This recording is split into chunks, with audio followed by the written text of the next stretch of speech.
guys, I'm so happy you're here and I'm hoping you're ready for tons of cleaning motivation because this video is a good one. I've compiled several of my most recent cleaning videos into one long Clean With Me marathon, and it has it all, from cleaning to cooking to decluttering and decorating. And I've included some grocery hauls and laundry motivation. But that's not all. I'm also taking you along with me on some of my favorite shopping trips and giving you some of my best tips and routines on how you can maintain a clean and tidy home.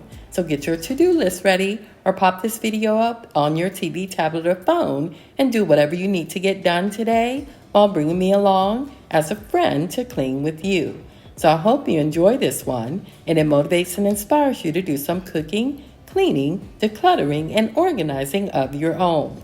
I also hope by cleaning together, cleaning becomes more enjoyable as it has for me. And as always, at the end of the video, if you're new to my channel, hit that like and subscribe button and share this channel with your family and friends. And if you've already subscribed, welcome back and continue to hit that like button. And thanks for your support. I do what I do because of you. So without further ado, let's get this Clean With Me marathon started.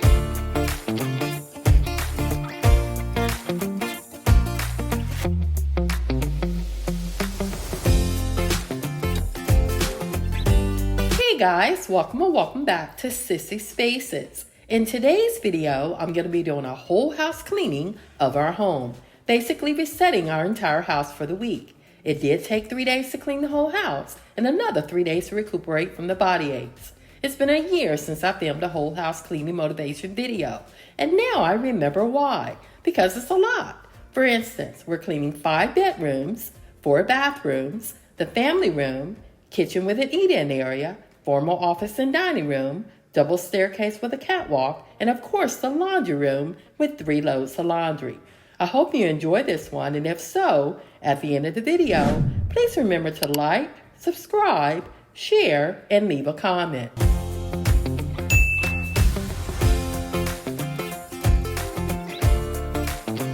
We're starting in my bedroom, which is always part of my daily cleaning routine. While getting dressed for the day, I allow my bed to air out, which reduces the accumulation of dust mites. I also shake the fitted sheet to remove any dead skin cells from the night before and tuck the mattress pad and fitted sheet tightly to reduce wrinkles, because we all know sleeping on wrinkles isn't fun at all. From there, I add my flat sheet and coverlet, which adds an extra layer of comfort, fluff my pillows, and then add a duvet with a duvet insert.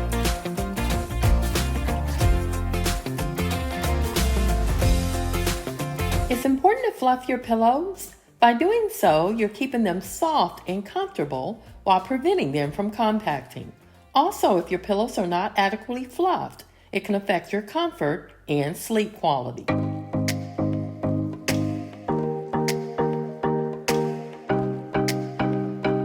Having multiple layers on your bed is always a plus, especially if you share a bed with someone who likes to sleep in a cold environment versus someone like me who likes it warm. He or she can remove the layers or add layers as needed. Also, in my opinion, multiple layers on a bed help tie the look of the bed together, and it's more aesthetically pleasing to the eye.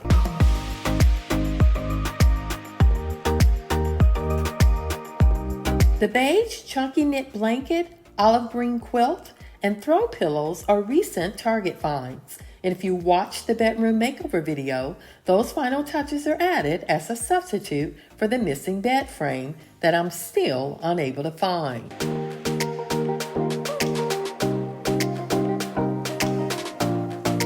Hubby and I are still loving this Laloa X Magnolia Home by Joanna Gaines rug.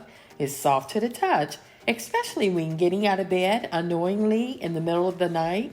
It is machine washable, but in my opinion, too large to wash in our LG washer, considering it is almost a 9x12.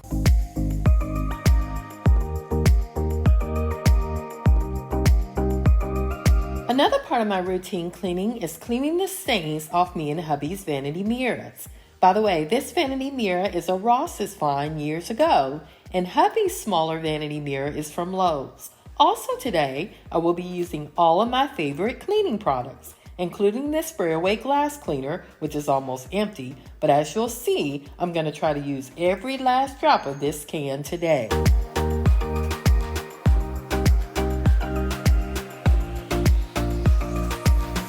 As you can see, I'm not spraying down the entire mirror, as it's not needed. On bathroom mirrors, most of the time, you'll find the stains near the bottom, as in our case today.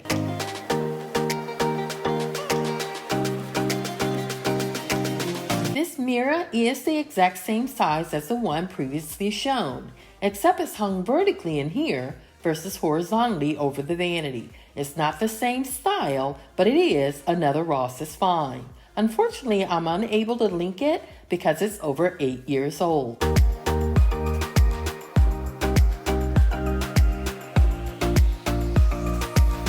Unlike our bedroom, bathroom, and walk-in closet, we're spending a little more time cleaning this family room. I'm using the Pledge Expert Care wood oil on the fireplace mantle and the Whiteness Granite Stone Cleaner on the fireplace hearth. You'll also find today that I'm using fewer microfiber cloths than usual because most of them are dirty and waiting to be washed, as I only wash my microfiber cloths together.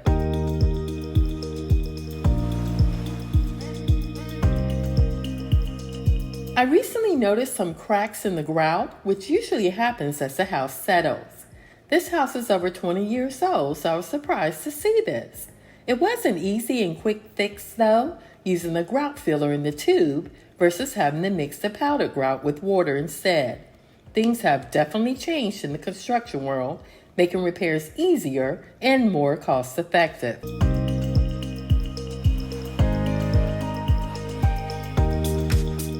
Max, like hubby, hates it when I touch their things.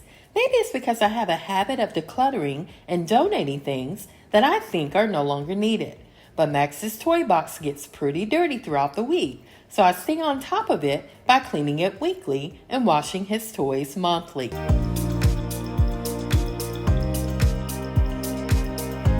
Our youngest son, who just walked by, removed all of Max's dog hair from the couch earlier this morning, so all I need to do is tidy it up.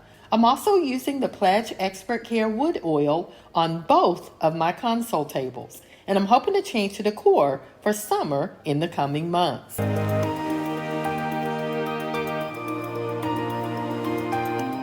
A little bit of the Pledge Expert Care wood oil goes a long way. I use it to clean all my wood surfaces within my home once per month.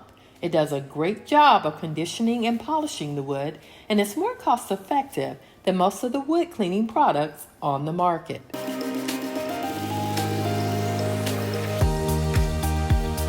I restained this breakfast tray a few months ago and just realized I missed a spot. By the way, the black bowl that I'm using to hold the remotes is actually a salad bowl from Target.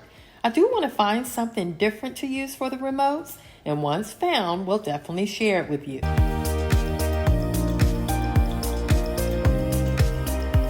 When Max was a puppy, he was very afraid of the vacuums. But today, things have changed, as he absolutely loves them. He especially likes the iRobot and oftentimes chases it around the house.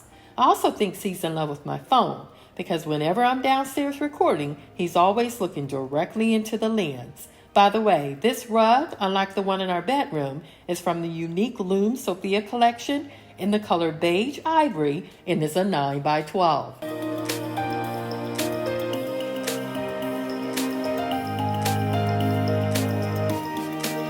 Not only am I vacuuming the rug in front of the couch today, but also behind it, as it's sometimes overlooked, as well as vacuuming the back of the couch itself, in which I failed to do today. But that's okay, it is on my list of things to do later this week.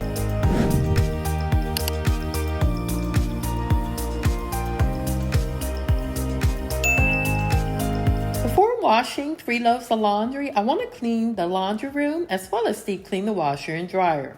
Monthly, I deep clean the tub of the washer by using the fresh washer machine cleaner and drain the washer as I'm going to do today. But first, let's dust all the surfaces and deep clean the dryer lint trap and pedestal.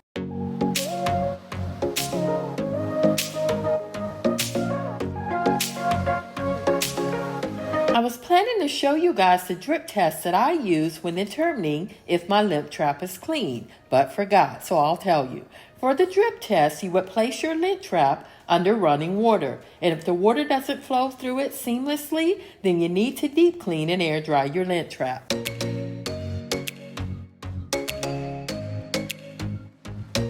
I'm not cleaning the other pedestal located under the washer because it's not needed, but I am draining the washer and cleaning the drain pump filter. Lint and debris can clog your drain pump filter and cause your washer to stop working properly. By draining your washer, as well as cleaning the pump filter, you can avoid costly service calls and get your washer back to normal.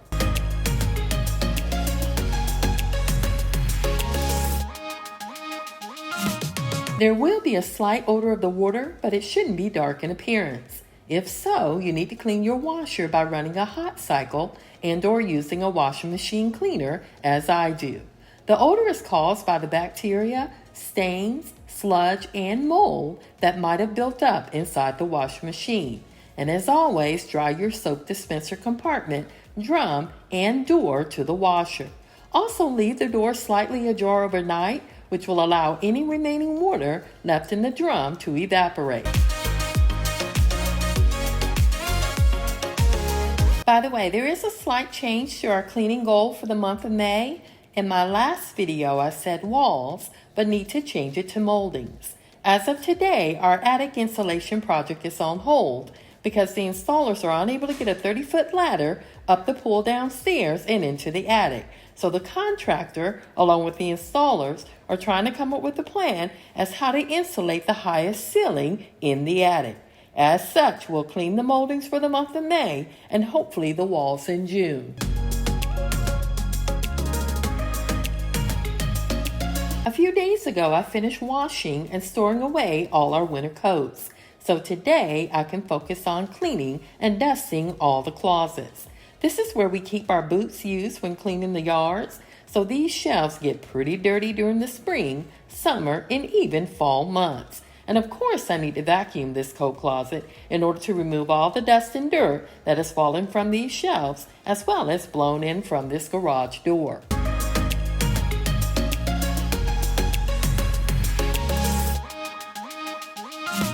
To meet our cleaning goal for the month of May, I cleaned the moldings in almost every room within our home today. I didn't clean the moldings in my bedroom, bathroom, or walk-in closet today because I cleaned them last week. So after today, all the moldings within our home will be cleaned for the month of May, which means our cleaning goal for the month of May has been met.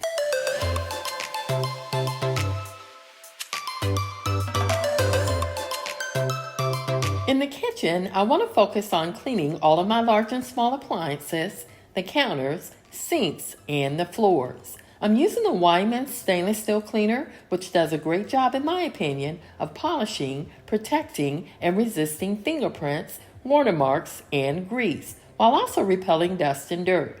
I clean all of my stainless steel appliances with this cleaner once per month. And as you'll see today, before cleaning them, the appliances were not that bad at all.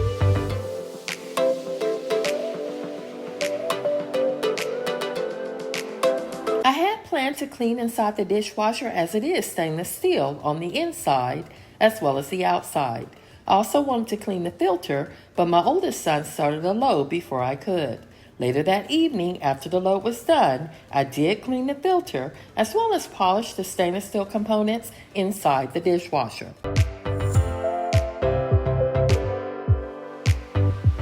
If you look closely at the bottom oven door, you can see that it's offline with the top. This happened after repairs were made to the oven a few weeks ago. Unfortunately, the only way to fix this is to replace the door and the bottom bolts on the oven itself, which is not included with the warranty, so I'll just have to live with it for now.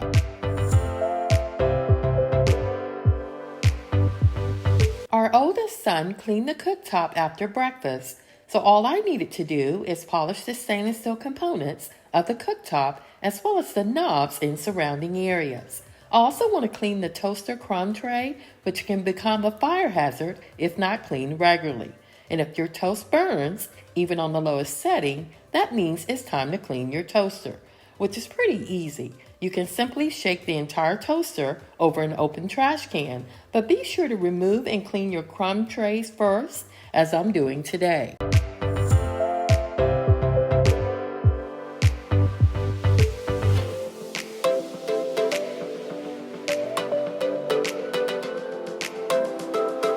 This KitchenAid artisan stand mixer is rarely used during the spring and summer months, but I clean it at least once per month along with all my other appliances. Also, the microwave is clean on the inside, so we only need to polish the exterior of it as well as the Keurig coffee maker.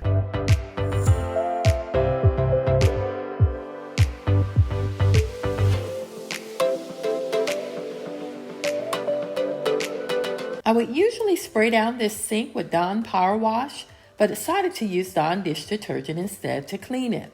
I'm running low on Dawn dish detergent as well as Dawn Power Wash, but I've added both to the list for this week's grocery haul.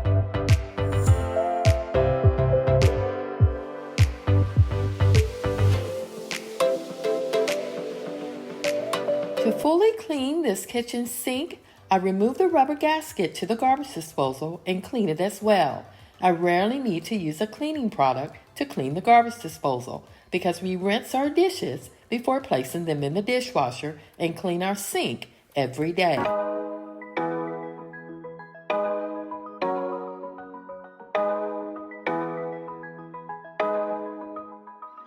On this day, I'm washing a load of darks, and the remaining 2 days of filming, I washed a load of colors and whites. The boys were super helpful over those 3 days and folded laundry so I could get this whole house cleaning motivation video done.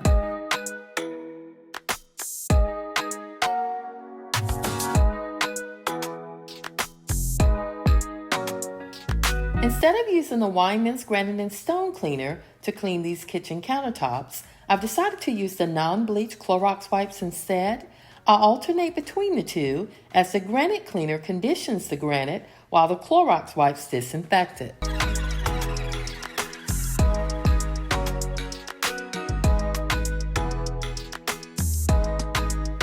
I didn't have time to mop the floors today, but do plan to in the coming days. We still need to clean the dining room, hubby's office, and half bath to end day 1 and start day 2 on the stairs. So let's quickly vacuum these kitchen floors as well as the floors in the eat-in area.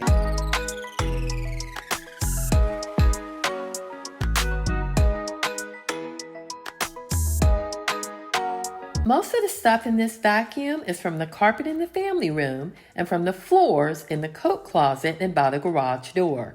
I'm not emptying the vacuum just yet because I'm not done. Once we're done vacuuming the eat-in area, we'll empty the vacuum and then clean the dining room.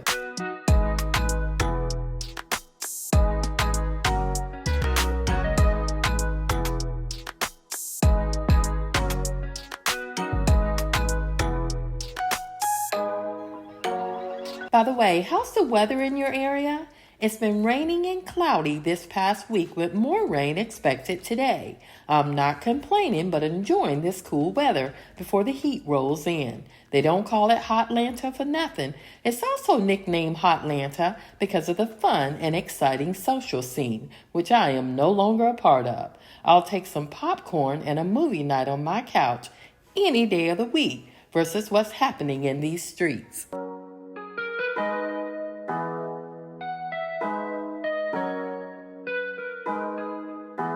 Before moving these tables and chairs, I tried vacuuming around and in between them, which caused more work than needed. Moving these tables and chairs doesn't take much time at all, but I'm always hesitant to do it.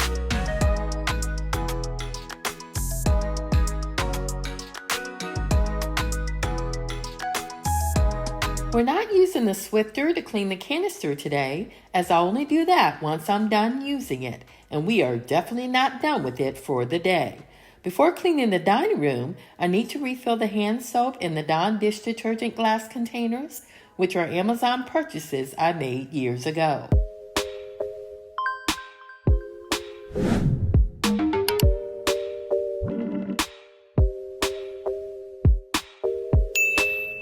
As of today, the window has been replaced in this dining room, and I've received a quote to have new blinds installed. They will be the exact same blinds, but cut differently to completely cover the middle window.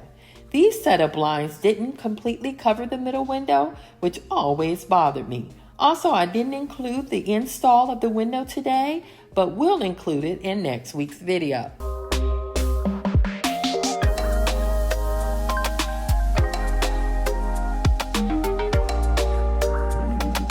I still need to paint the new trim around the window, and will try to do that today or tomorrow.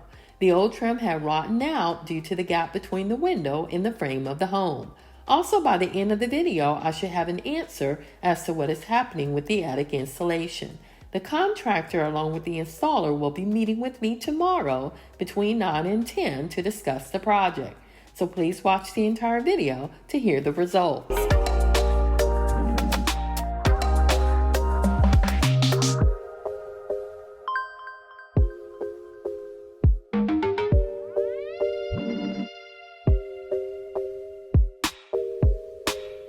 Instead of using the Dyson to vacuum these floors, I'm going to use the iRobot instead. I do plan to use the Dyson again today in order to vacuum the office and half bath.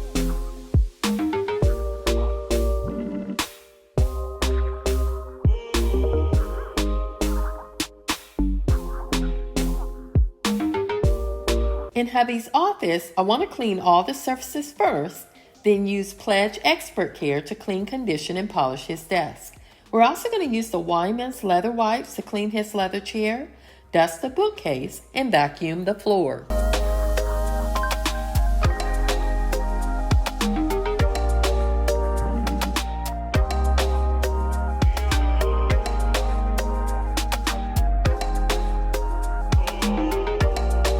I'm also using the same leather wipe I used to clean the leather to clean the steel frame, which is always and has been the dirtiest part of this office chair.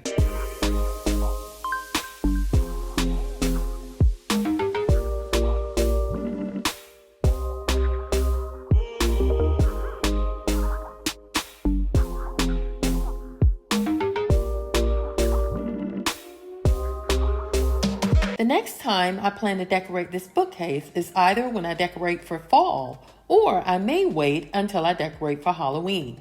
I always decorate for Halloween early so I can enjoy my decorations longer.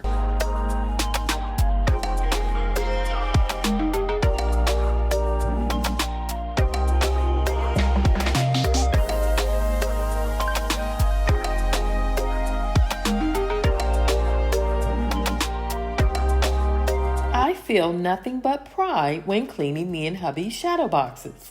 We both served 20 plus years each in the Air Force and had some bad experiences while serving, but mostly good ones. I always remind myself when I remember the bad times that if it wasn't for the military, I wouldn't have met the love of my life and wouldn't have my boys or a college degree. So I'll take those bad times and replace them with a great life I have today.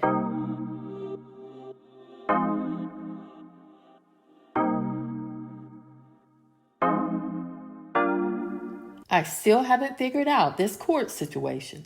Hubby and I are constantly tucking these cords in the cord-made cord cover to prevent Max from playing with them, but he continues to play with them by removing them whenever he's under this desk.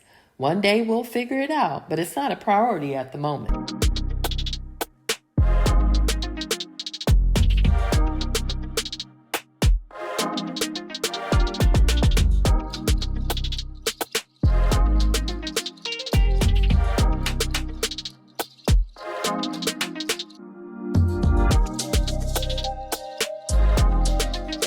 After shredding today's mail and other miscellaneous documents, I need to empty this shredder before it gets too full and overheats.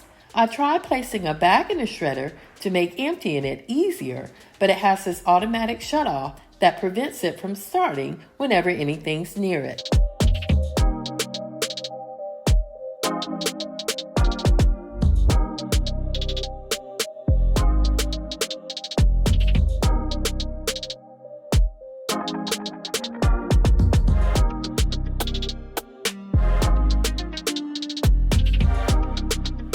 After disposing of this shredded paper, I want to clean the front door and from there, clean the half bath.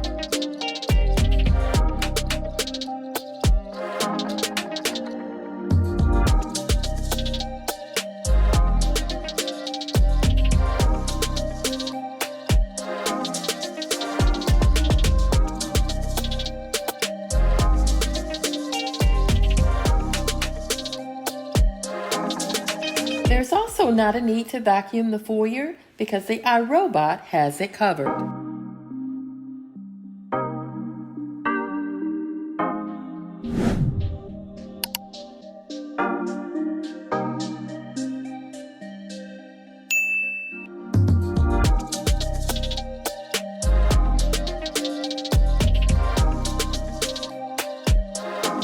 I remove the screen once per year to clean the glass of the fireplace. It's a pain to place it back on the glass, so cleaning this once per year is all I have the patience for. And as you can see, it was filthy.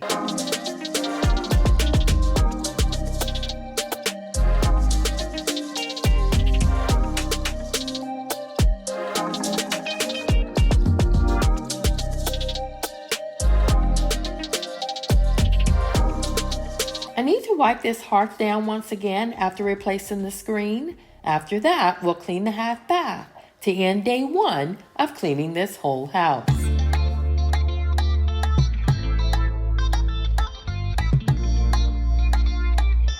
So far today, we've cleaned one bedroom, 2 closets. This will be the second bathroom, the family room, kitchen and kitchen eat-in area, laundry room, the formal dining room, and office. We still have 4 remaining bedrooms, 4 closets, 2 bathrooms, the double staircase, and catwalk to clean over the next 2 days.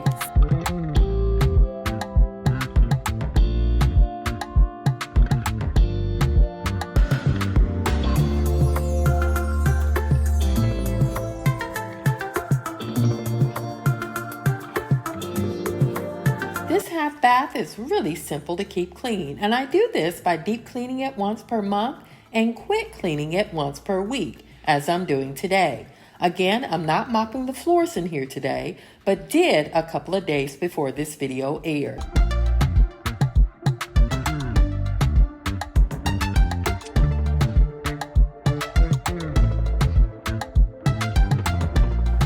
I would love to be able to remove this lid to clean behind the bolts, but once unscrewed, you will have to readjust the lid to ensure it's aligned correctly on the bolts. I'm also using several Clorox wipes to clean this toilet, working from the top to the bottom.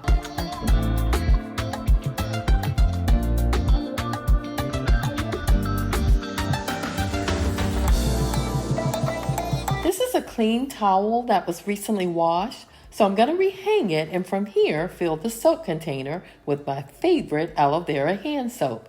I don't know about your Walmart, but my local Walmart is always sold out. It's to the point now that I have to drive to another Walmart or order it online.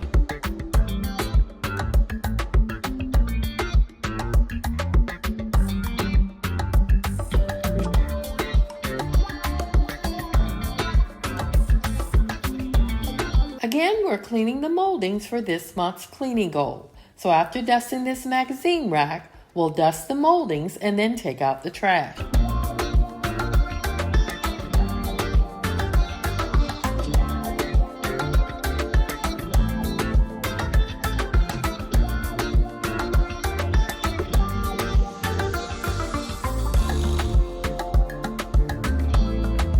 This is a fairly small half bath, so vacuuming it is not going to take long at all. I also figured since I have the vacuum out, I might as well vacuum my decor closet as well as a small hallway off the half bath, which will end day one and take us into day two for a full day of cleaning.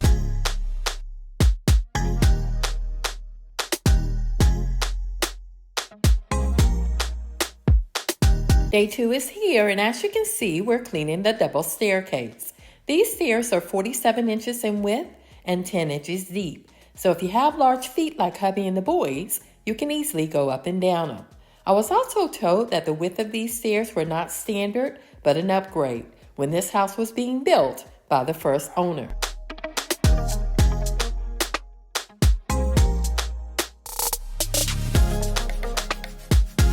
This is also a fairly large size landing, measuring 36 inches in width and 90 inches in length.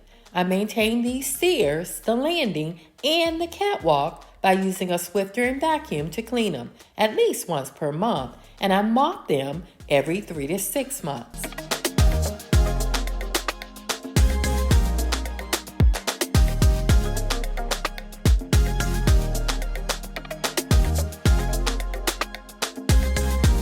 I'm also planning to clean the handrail, iron balusters, and posts tomorrow with the catwalk, as I'm only focusing on cleaning the stairs, landing, risers, and treads today.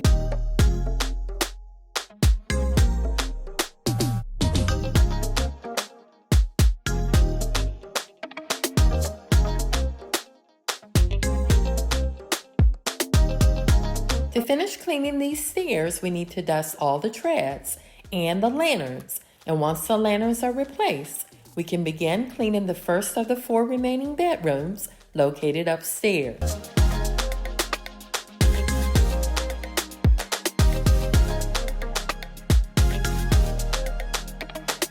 I was thinking of purchasing a 3rd lantern to go on these stairs, but couldn't find a smaller one similar in style to these.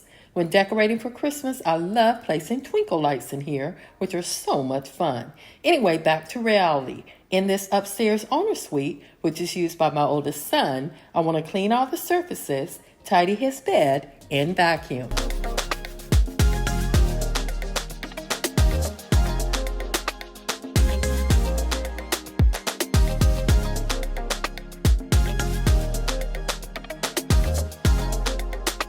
Again, I'm using the Pledge Expert Care wood oil on all these wood surfaces. By the way, the discolored spot you see was caused by leaving a Glade plug-in laying on the dresser overnight. This happened in October when the painters were here, and you can hardly tell because this is also where my son places his game controllers.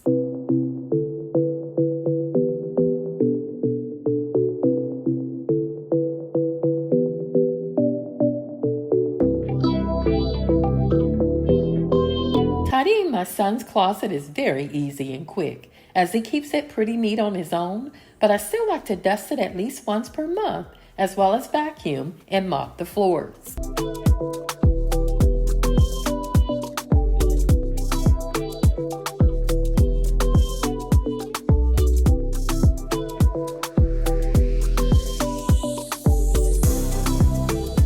Although his bed was already made, I figured since I'm already here, I'll tighten it up, as well as fluff his pillows and straighten up his duvet. From here, I want to dust all the moldings and start the iRobot. This is the only iRobot located upstairs, but we do have 2 downstairs.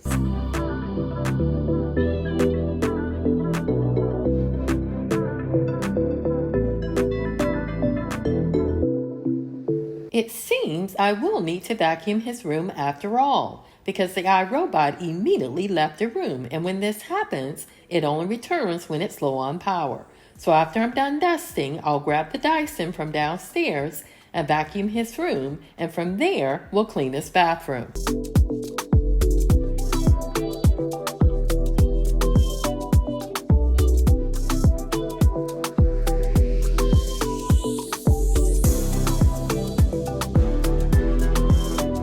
As you can see, his closet floors were really dirty. Vacuuming and mopping are 2 of the things my boys will not do unless told, and it seems I'm going to have to tell them to do it more often.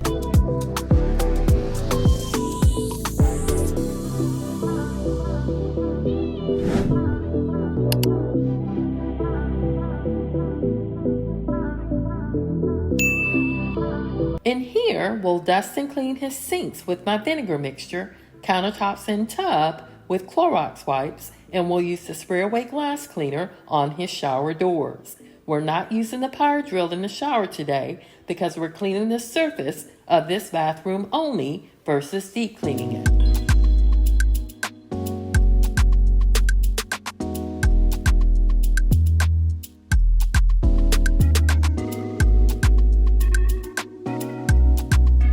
I'm still loving this Rubbermaid handheld scrubber, which does a great job of cleaning in and around the faucets and drains. I've had this one now for over 2 years, and at the time I was only able to find it on Amazon. Today they're sold just about everywhere. The other day I actually saw one at Walmart.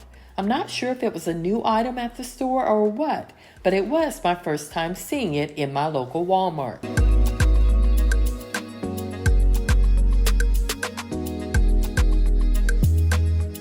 The last time I cleaned this bathroom, I noticed the sink was clogged, but forgot to ask hubby to unclog it. I'm stopping in a moment to send him a text, so I don't forget this time.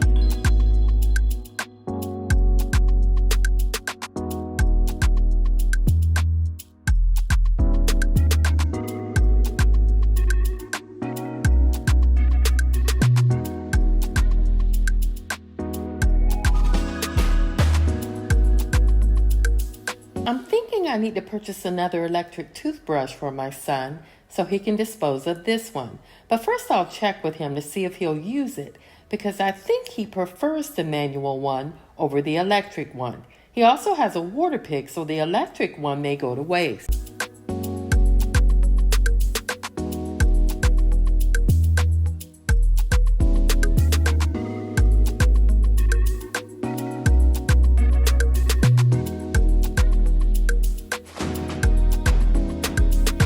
This tub hasn't been used since the last time we had guests, so a quick clean will suffice today.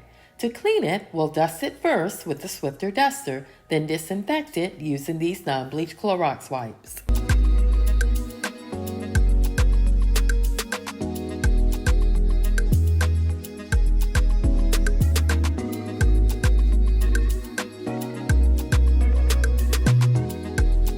I should have dusted this clock first before the tub because I had to dust the tub again as well as use a few more Clorox wipes to clean it.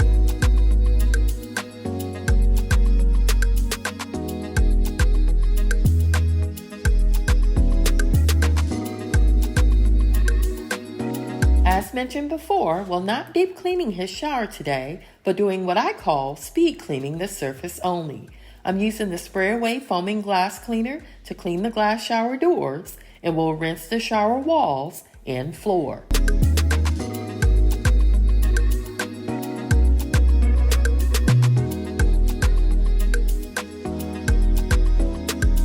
I'm also using paper towels to remove the spray away glass cleaner because I have all of my microfiber cloths in the washer. Again, the boys will be finishing up the laundry for me today and tomorrow as I continue to clean this whole house, giving you lots of cleaning motivation.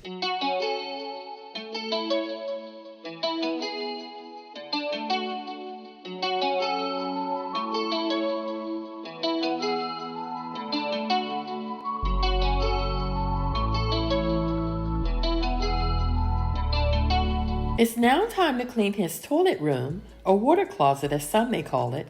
I always start by dusting the wall art, facial tissue container, and the top of the toilet.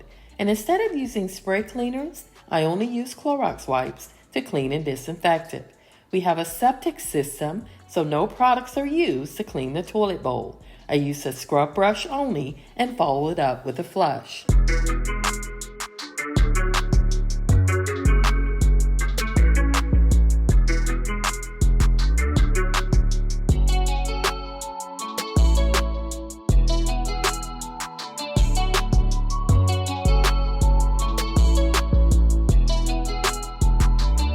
After washing my hands, we're going to check on the laundry and grab the Dyson vacuum so we can clean these floors.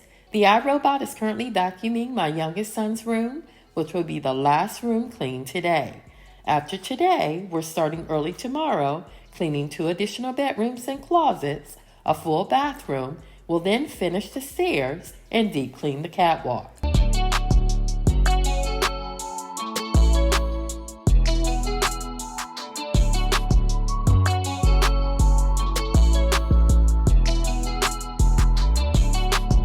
It's pretty small in here, so most of the time I vacuum, but follow it up with a duster to clean the corners and crevices of this room. I also forgot to dust the magazine holder, so I'll do that as well.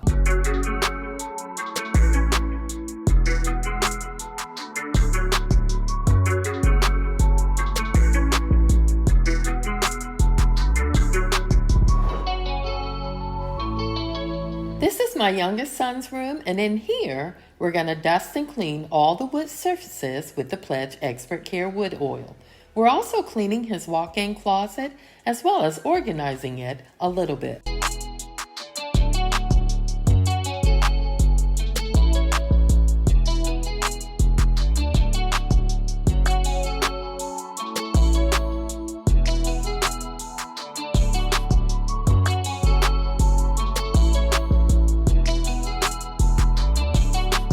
By the way, he's out of school for the summer, and I'm loving it. He's such a great help around the house and keep Max occupied as I clean, which means Max has fewer accidents within our home.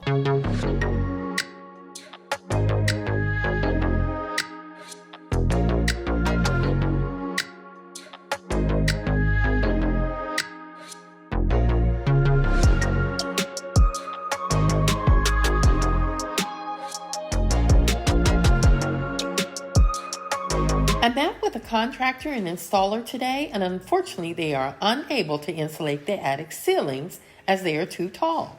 So tomorrow I'll need to call them to check on my refund because I did put half down up front. The next project I can now concentrate on is our bathroom remodel.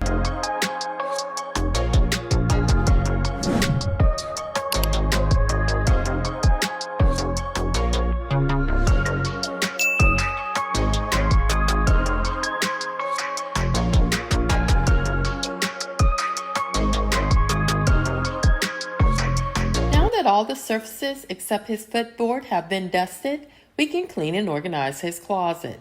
He does a great job of maintaining it, but I do what I call a mummy clean once per month and straighten all the hangers so the weight is evenly distributed on the rod.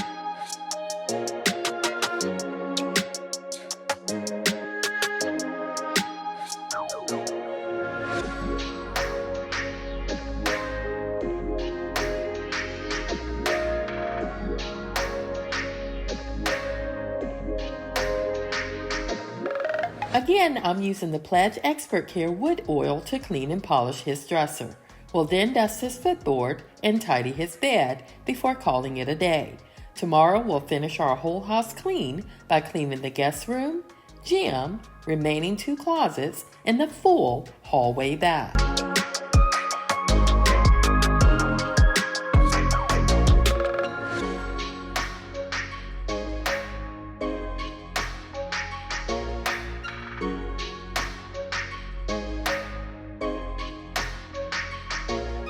As you can see, his bed was already made, but I like to tighten and tuck in the fitted sheet, fluff his pillows, and shake off any debris on his duvet. He makes his bed every morning like the rest of the family, and although not perfect, it's done.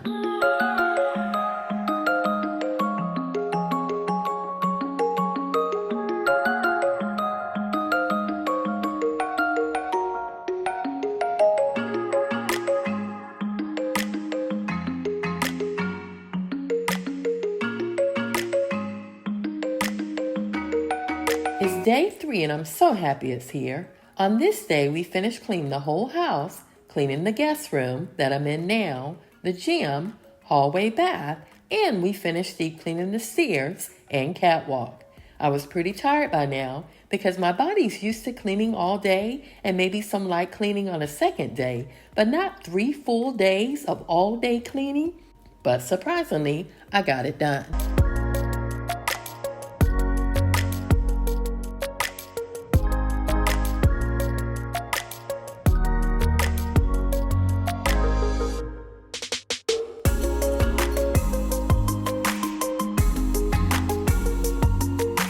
We haven't had guests since the last time I washed the sheets and made the bed, so we're leaving the bed as is. But I do want to dust the blinds and moldings before cleaning the hallway bath.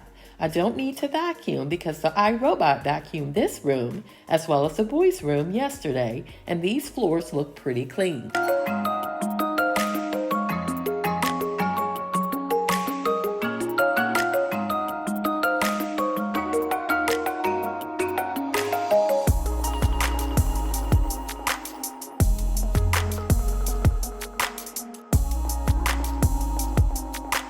I'm still loving all the decor, but may make a few changes this summer or early fall.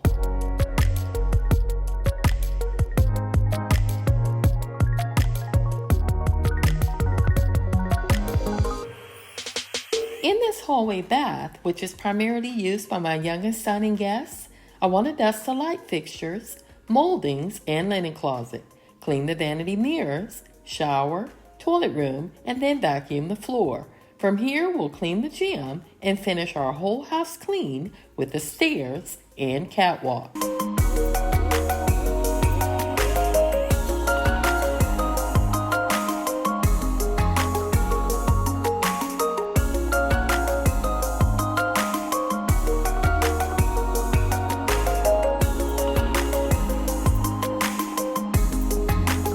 After cleaning the second vanity mirror, we're going to spray my vinegar mixture around the faucets and in the sinks to deep clean them, using the Rubbermaid scrubber, a Scotch-Brite sponge, and we're using Clorox wipes to clean and disinfect the countertops.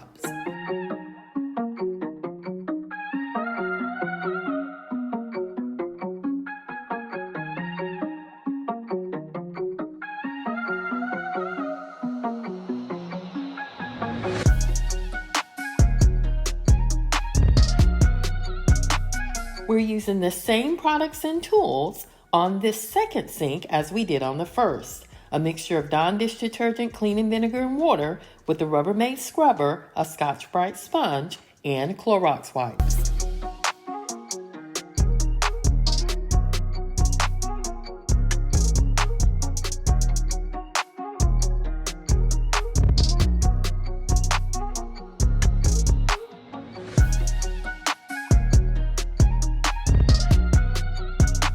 With the final swipe of the Clorox wipe, this vanity is done. From here, we're cleaning the shower doors with spray away glass cleaner and rinsing the walls and floors of the shower. Again, we're not using the power drill today to clean the shower because today we're cleaning the surface of the shower only.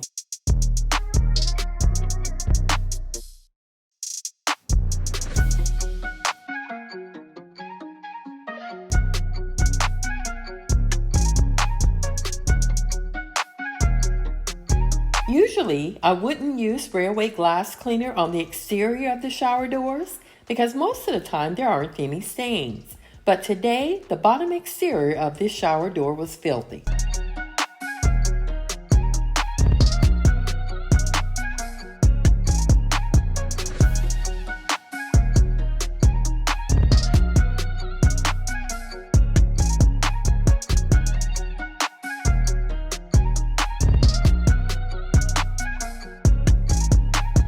Along with a couple of other supplies, I do have paper towels and facial tissue on the grocery list for this week.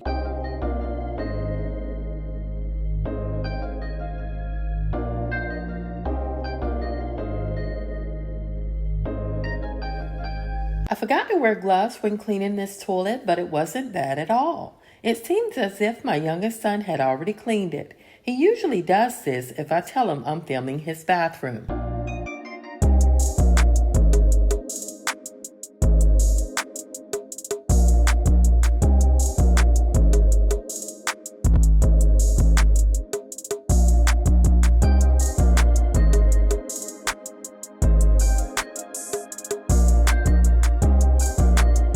The iRobot didn't vacuum his bathroom yesterday, so I'm going to give it a quick vacuum along with his toilet room and linen closet.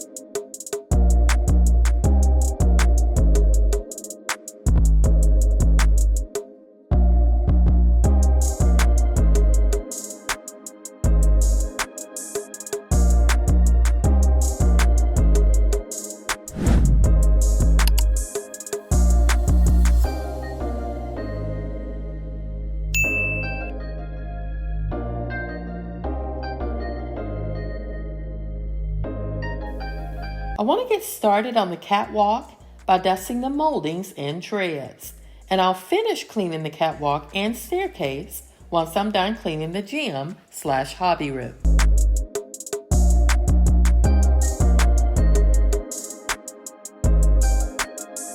In this fifth and final bedroom that we use as a gym/hobby room, I'm going to dust all the surfaces first, including the custom shelving unit in the closet. I also want to clean, condition, and polish the desk and chair with the Pledge Expert Care wood oil.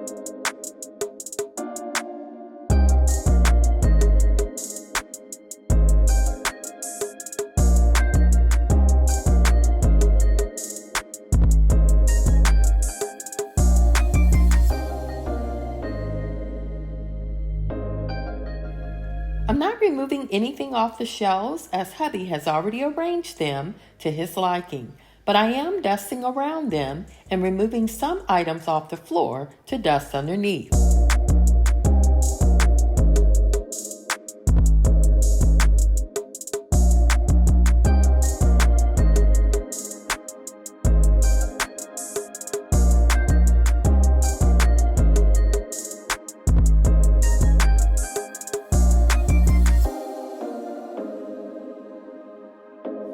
From here, we'll dust and clean the TV, desk, and chair. I've also decided to clean the iRobot and bring it in here to clean these floors. They're not that bad, so using the iRobot will work today.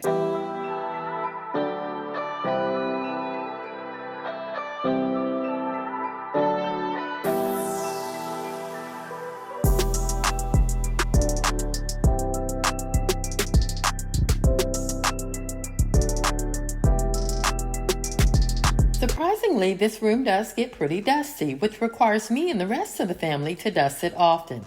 After polishing this desk, we're going to continue to clean the catwalk using the same microfiber cloth we used in here.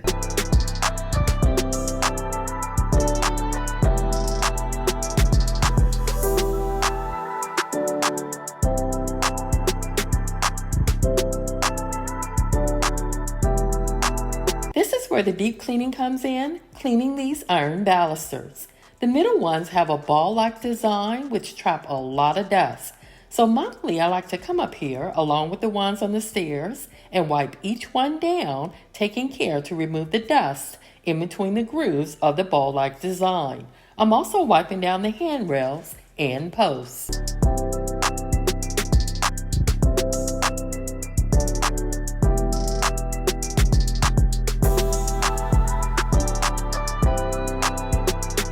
I was going to cut these clips in half because you get the idea, but I decided to speed them up instead.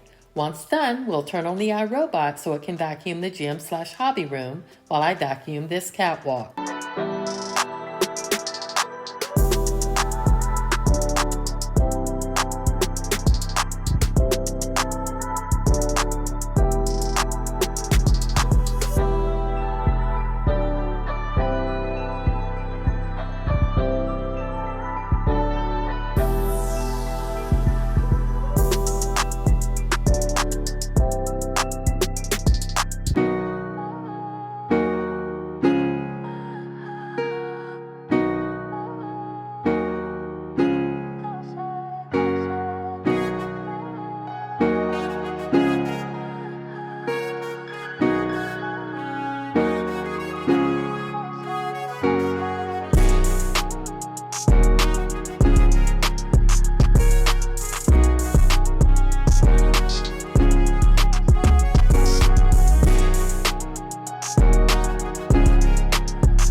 Hey guys, welcome back to Sissy Spaces. I hope you're enjoying your day today, and I want to thank you for sharing a part of it with me. Today's video is to get it all done with me with lots of cleaning motivation. I hope you enjoy this one and it motivates and inspires you to do all the things you need to get done today. This video has everything from cleaning to cooking, some organizing, laundry, and a little bit of decorating. So if you enjoy this type of content, continue watching. And if you're new to my channel, at the end of the video, please remember to hit that like, subscribe button and share this channel with your family and friends. And if you've already subscribed, do know that hitting that like button, as well as watching the entire video, really supports my channel.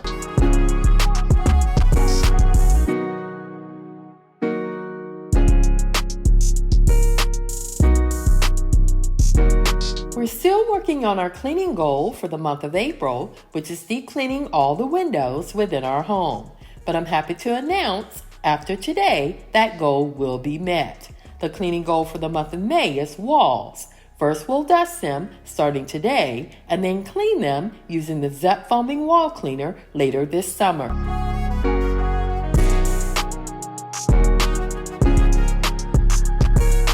I should have dusted this fireplace hearth first before cleaning it, but I figured since I already had the soap and water ready, I would use it to wipe it down. I don't usually do this because if you don't dust before cleaning, you end up with a damp mess and would have to work harder to remove it, as in my case.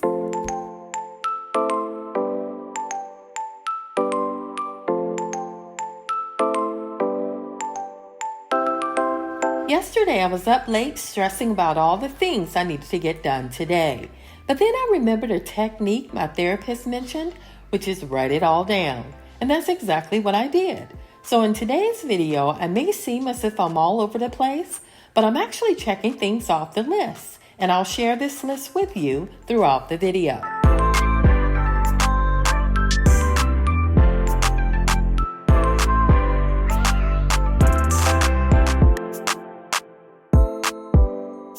Yes, that was a chip and dip server, but I like using it as a fruit bowl. I purchased fruit from Walmart last night, but was too tired to clean the fruit or the server.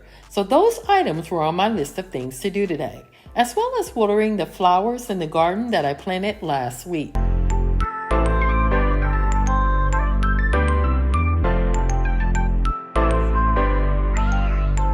I do wash my hands a lot as I move from inside and outside, as well as room to room. It's a habit, but also a part of good sanitary practices. The island sink is where most of the family members wash their hands throughout the day. So that's the reason for the paper towels as well as the hand soap located on the island.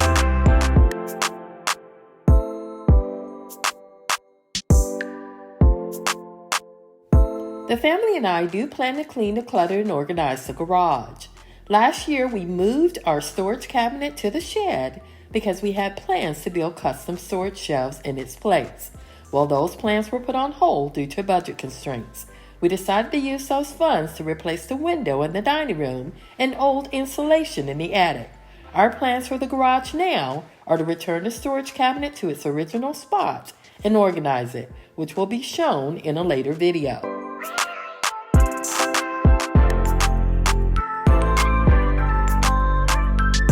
As you can see, next on my list of things to do is to cook breakfast. If you're new to my channel, I like cooking breakfast in bulk, which means the family has breakfast items available to heat up throughout the week. This was something my husband would do as a stay-at-home dad. You see, he retired 10 years before me, and his retirement present was our youngest son. He practically raised him along with his older brother while I continued to work full-time and attend school until my retirement 10 years later. Hubby would cook breakfast and dinner in bulk, which has been a staple in our home ever since.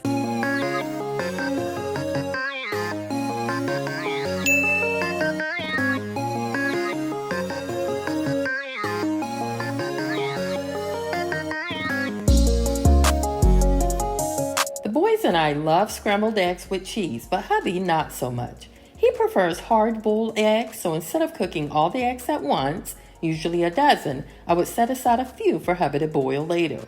By the way, we do have leftover bacon in the fridge. Our oldest son cooked those after our oven was repaired a few days ago, and I decided to include those clips of the oven repair at the end of the video to give you an idea of what it takes to replace a power board in an electric oven with a display panel. Along with the fridge, another generic product I don't recommend.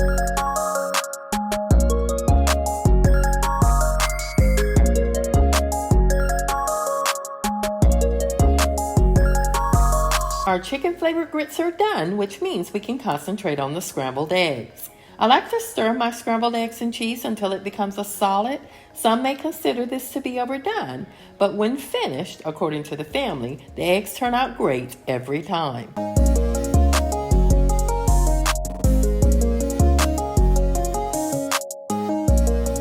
Whenever hubby and I cook, the boys are responsible for cleaning the dishes. And today is my youngest son's turn. Hubby and I lessen the load by placing the cookware while still hot in warm soapy water to soak. This makes cleaning the dishes easier as the stuck-on food detaches from the dishes as they soak.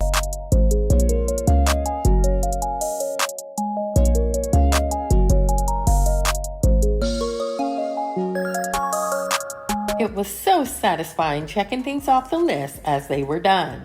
Last night I felt as if I had a ton of things to do and that I wouldn't be able to accomplish them all today. But now that I have 4 items already completed before noon, the stress is slowly drifting away.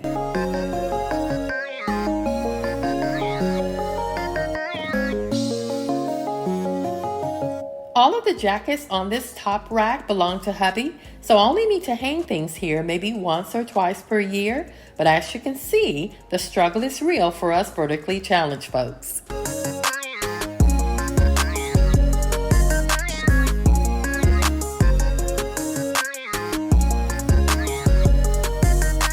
For laundry today, my goal is to wash, dry, and fold 2 loads and also put them away. I routinely wash 1 load per day, but I want to wash my oldest son's uniform so he's ready to go in the morning.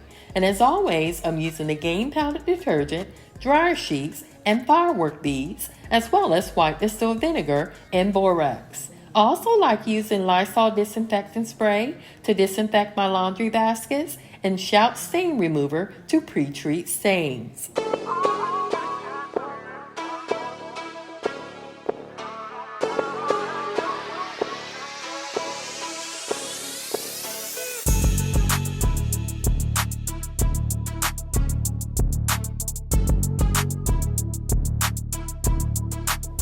Next on our list of things to do today is to clean the family room. But first, coffee. I've made it a habit to sit down and enjoy a cup of coffee a day after breakfast, but in between cleaning. Sometimes this break can last as little as 15 minutes, but other times as long as an hour. I call it my quiet time, and everyone's aware that when mommy is making her cup of coffee, not to bother her for at least an hour.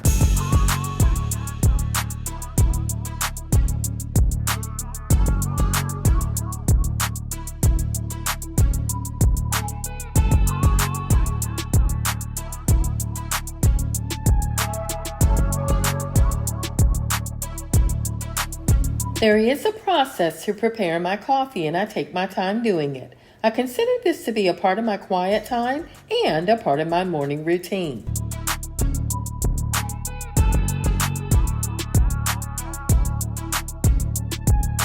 I should have dusted these blinds earlier before I cleaned the windows, but I didn't, so we're doing it now. Like the fireplace hearth, sometimes I forget to clean in the right order, and I find that this happens when I'm stressed or my anxiety has flared. But I'm so blessed because when it happens, the family notices and calms me down, which puts me back on track.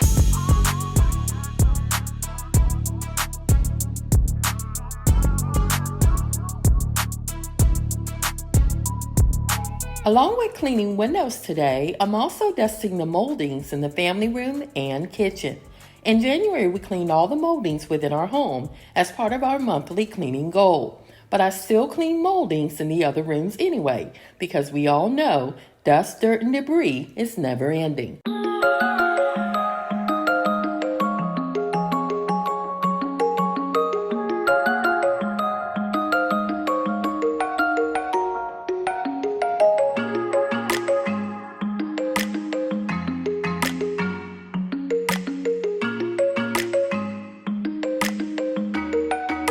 We traditionally use the long-handled pink and yellow dusters seen earlier to clean the ceiling fans, but today and for the month of May, I'm going to use it to dust the walls also.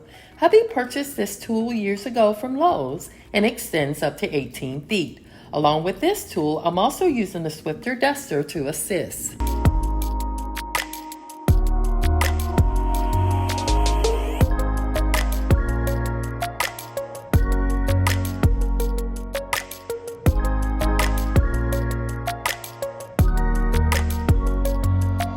This family room was really dusty, and I'm hoping once our new attic insulation is installed, it will solve most of this problem. The contractor is scheduled to replace the window in the dining room, as well as install insulation on the attic floor and insulate the ceiling next week.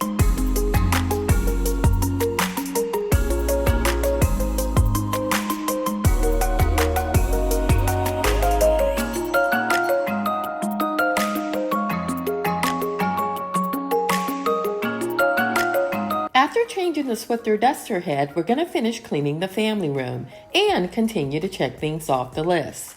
This ottoman catches the brunt of Max's hair when my youngest son removes it from the couch, so I want to spend a little more time cleaning it today.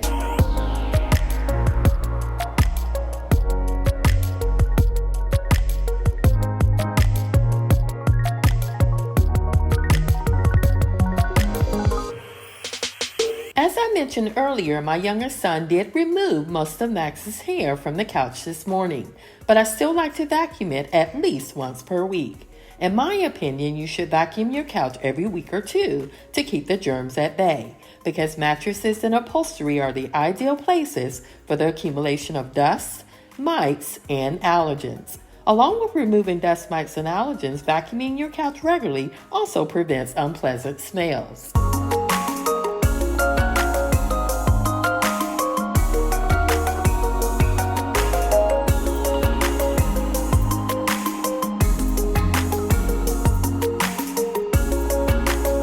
These cushion covers are removable, and at least twice per year I remove them and place them in the wash on the cold cycle and dry them on the no heat cycle to prevent shrinkage.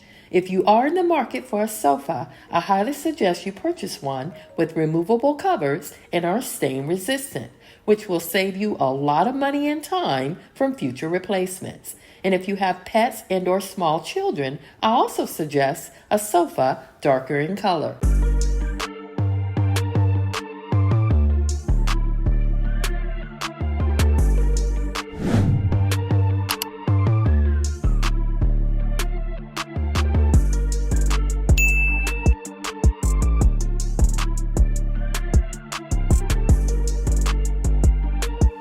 Along with vacuuming this sofa, I also spot treat it weekly with non-bleach Clorox wipes. Max likes to sleep on this sofa at least twice per day and always leaves small stains behind. At first, I would use water and a microfiber cloth to remove the stains, but this was ineffective as the stain never really disappeared. So one day, I decided to use Clorox wipes and the stain disappeared immediately. Before you use Clorox wipes on your sofa, I suggest you read your sofa's cleaning manual, as the Clorox wipes may damage your sofa's upholstery.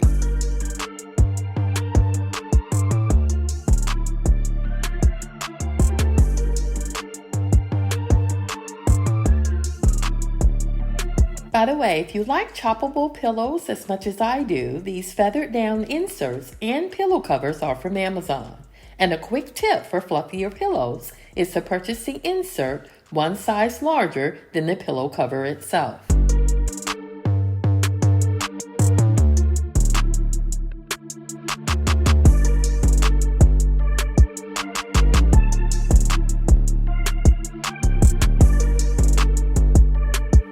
Now that our sofa and matching ottoman are clean, we can begin cleaning the console table and decor located off the foyer. This area gets pretty dusty because of its location, which is also across from the double staircase.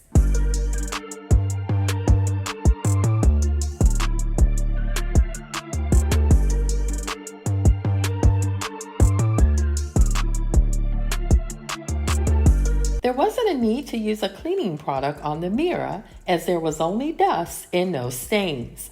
So using a Swifter duster on it cleaned it right up, along with the console table, decor, and surrounding area.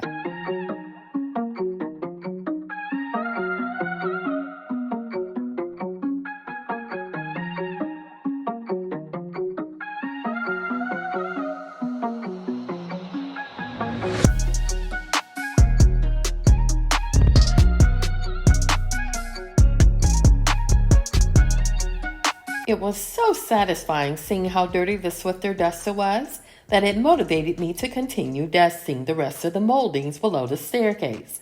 Granted, I do have a longer handled duster, but I kept going using the one I had because I was afraid that if I stopped to switch it out, I wouldn't have finished.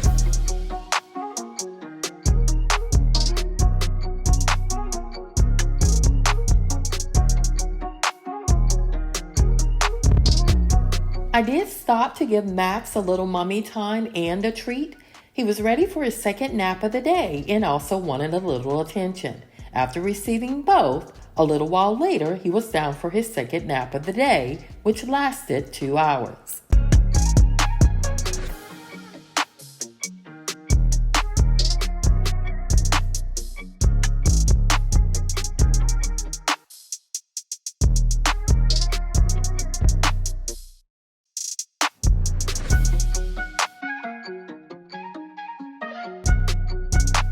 For those that are new to my channel, I'm using the Wyman's brand of leather and conditioning wipes to clean and condition this leather armchair.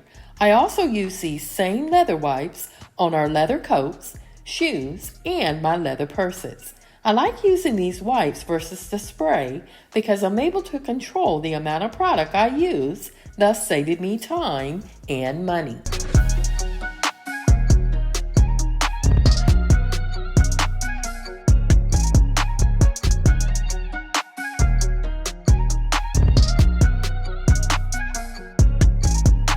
Along with using the Swiffer dry sweeping cloths to clean these laminate floors, I'm also planning to use the Dyson V15 vacuum to clean the rug. I'm not mopping this area today as I mop it once per month, and it's only been 2 weeks since cleaned using the Swiffer wet mopping pads.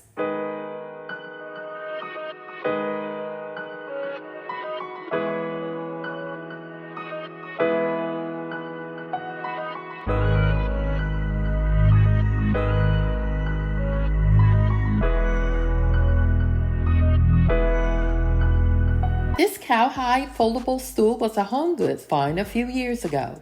You can use it for extra seating, but I chose to use it as decor instead.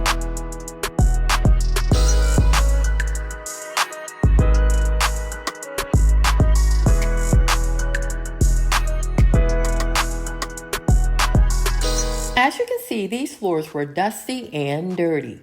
I was going to vacuum the rug next, but I just heard the jingle on the washer, which means our first load of darks are done and ready to go on the dryer. Again, we're washing 2 loads today, so after placing our darks in the dryer, we'll place a load of colors in the washer.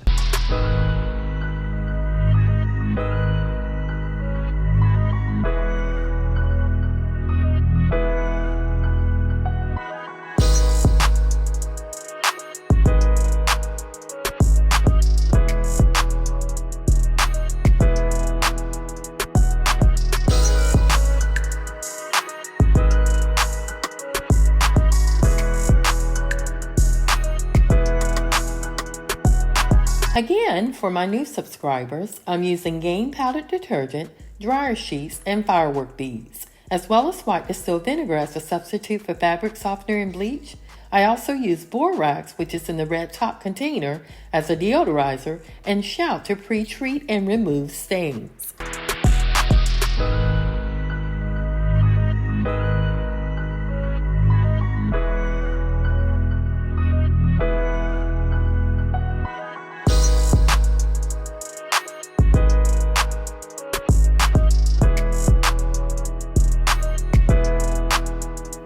Although it seems as if I'm vacuuming this rug at regular speed only, I'm actually vacuuming it at regular and slow speed. I make my first pass at regular speed, then slow vacuum it to remove any dust or dirt left behind. Slow vacuuming does take time, but does a better job of lifting dirt from your carpets or rugs than just regular vacuuming alone.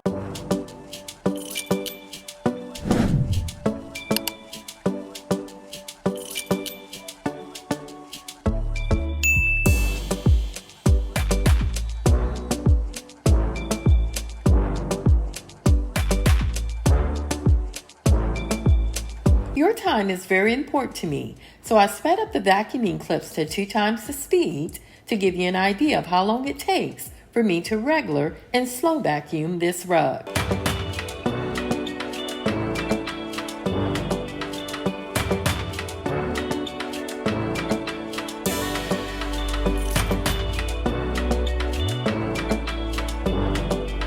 The family room is done, and my youngest son has cleared the dishes from the sink. Following along with the checklist, it's now time to clean the kitchen. I'm using the Wyman's Granite Stone Cleaner to clean these granite countertops, along with a clean, dry microfiber cloth.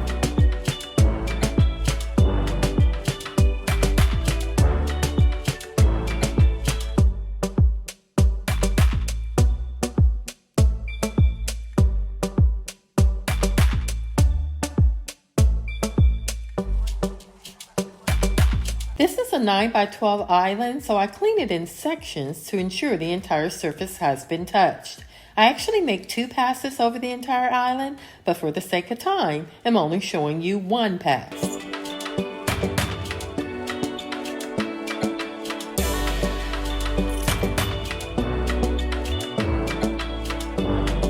The part of the island that are used most often is in front of the cooktop and refrigerator. So occasionally I would spend a little more time removing the stuck-on stains from those areas.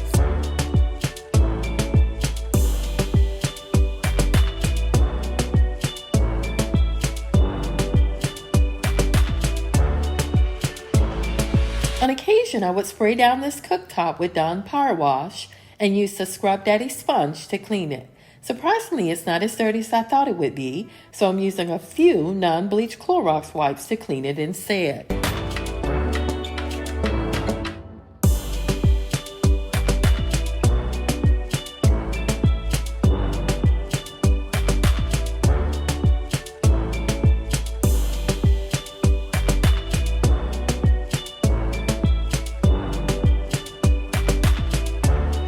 It would usually take 1 Clorox wipe to clean 1 section of the cooktop, but today it did take 2 on this 1 section alone. Also, the rest of this cooktop was not bad at all, so a quick swipe with a Clorox wipe was all it needed.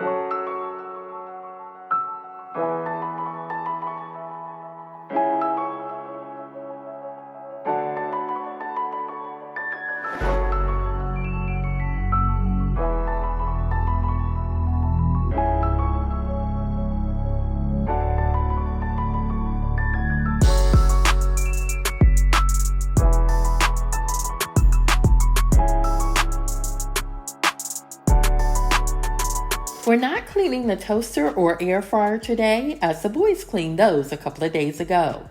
But we are deep cleaning the backsplash behind them, as well as the countertops below them.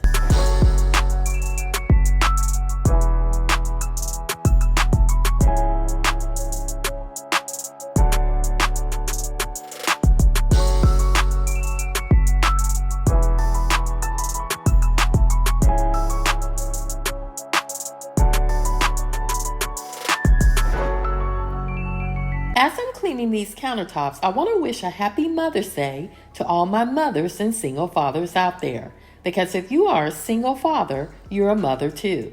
By the way, if you're celebrating this day and you're willing to share, what are your plans? I plan to spend the day relaxing and also stopping by to spend a little time with Mom, who's bedridden but is doing well.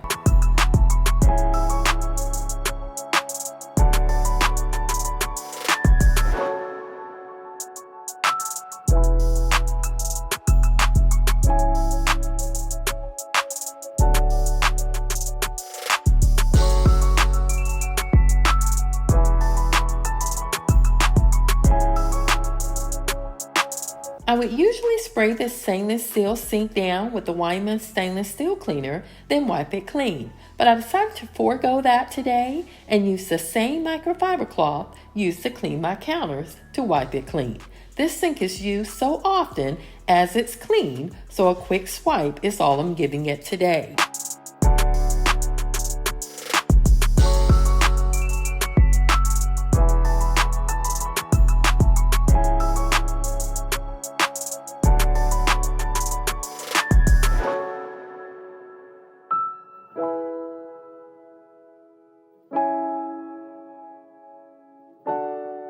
In this kitchen eating area, I want to concentrate on cleaning this table, the blinds, windows, and floors. I'm using the Pledge Enhancing Wood Oil, which does a great job of cleaning, conditioning, and polishing this table.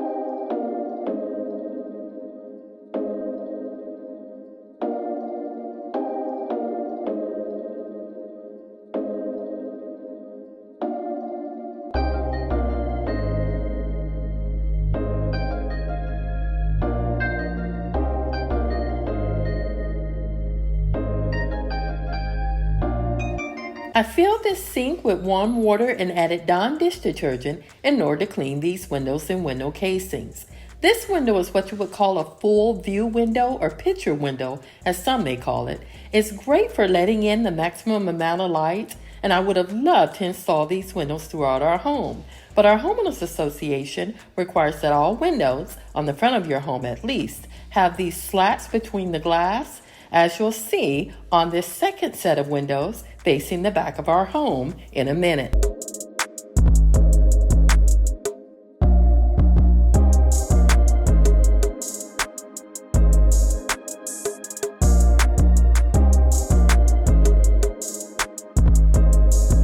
I'm also using a dry microfiber cloth to remove any excess water left behind. I only clean these windows once per year using soapy water, and in between that time, may use spray away glass cleaner to clean them instead.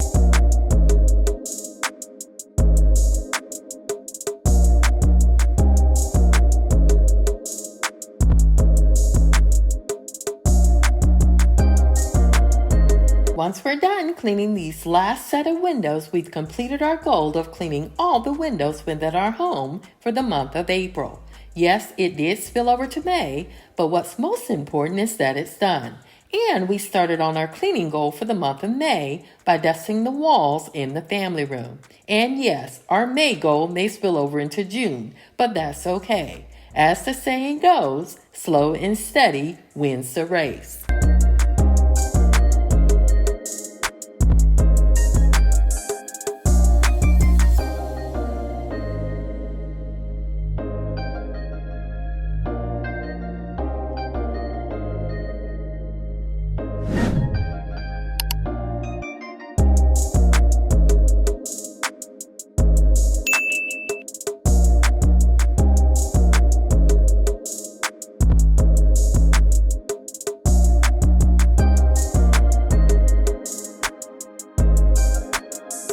Next on our list of things to do today is cleaning the primary bathroom. By the way, if you didn't see last year's new house project video, in which I stripped the varnish off all the lights within our home, including these, go back and check it out. It was a fun and easy project, and yes, there were a few mishaps along the way, but fun nevertheless. Yeah, he sets my body in motion. He knows how to turn things up. And he knows what gets me going. Yeah, like a little text saying, hey, what's up? As we continue to get things done, I want to welcome all of my new subscribers to the channel. And I thank you for being here. Also, for my ongoing subscribers, your support has always and continues to be appreciated. Reputation, they be looking at us. Why do I need to be good all the time? I'm wrapped around his finger, but he is mine. Don't care what they say, too late anyway. Why do I need to be good all the time? Cleaning this drain stopper is satisfying and gross at the same time, but it has to be done. After this, we'll clean the tub, which is rarely used, but still needs to be dusted, and I'm going to use some Clorox wipes to clean it as well. I don't think about no other than us. They look at me, I'm in a bad situation. Look at him, he's got a bad reputation. They be looking at us, thinking we are too much. Look at me, I'm in a bad situation. Look at him, he's got a bad reputation. They be looking at us. Why do I need to be good all the time? I'm wrapped around his finger, but he is mine. Don't care what they say, too late anyway. I'm gonna spray this shower down and allow the product to sit as I clean hubby's vanity. The cleaning product I'm using is a mixture of Dawn dish detergent, cleaning vinegar, and water, which in my opinion does a better job of cleaning than most other cleaning products on the market. No drama, no drama, yeah. No drama, no drama, yeah. He's got a bad history, but what about it? Yeah, he's got a bad history, but I want him anyway. So look at me, I'm in a bad situation. Look at him, he's got a bad reputation, but what about it? Why do I need to be good all the time? If you've watched several of my videos in the past, you know this is one of the longest single videos to date. I felt I owed you guys a longer video, considering the last two were both under 20 minutes. With longer videos though, there is less talking. So I hope you enjoy this, and if so, leave a comment.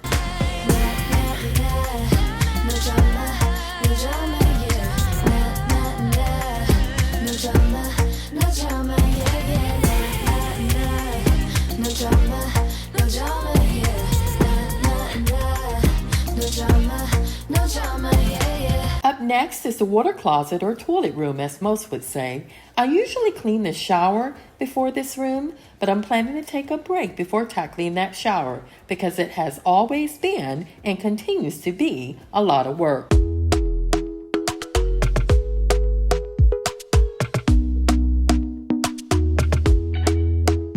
Talk to me nice, talk to me honestly. Look in my eyes, don't let it fall on me. Say you're a good guy, make me believe it.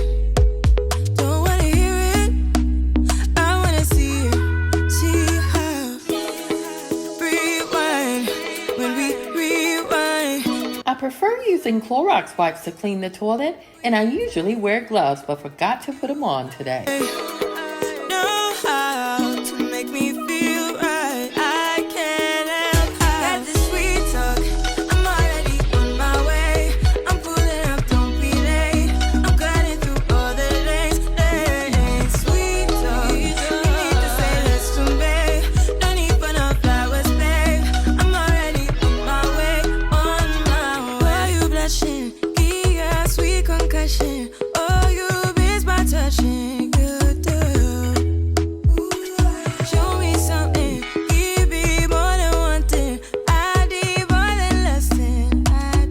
Toilet room is done. Again, we're getting it all done today, and although not shown, I did take a quick break after cleaning the shower head. I wanna see it, see how rewind, when we rewind, it feels so nice. I can't help got this sweet talk. I'm already on my way. I'm pulling up, don't be late. I'm cutting through all the lanes. Sweet talk. You need to say less to me. No need for no flowers, babe. I'm already on my way, on my way. We've been dancing all night long, right here with you way too long. Don't want nothing here or now, but I'm done waiting, done For waiting. those that are new to my channel, the Heart Power Drill is from Walmart and the brush heads are from Amazon. If you're interested in this product, leave a comment and I'll provide you with the link. You need to say less to me. No need for no flowers, babe. I'm already on my way, on my way.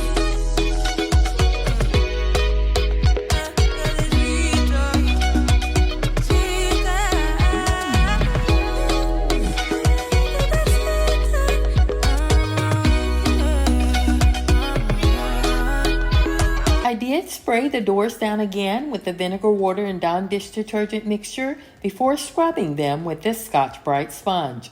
I'm then using a damp microfiber cloth to wipe them clean.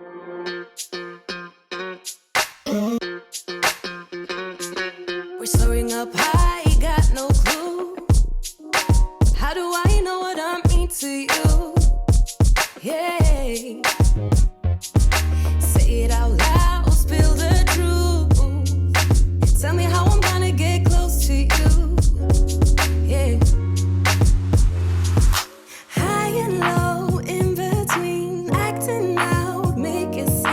I did speed up the clips because I'm wiping these doors down at least 3 times to ensure I'm removing all of the cleaning product.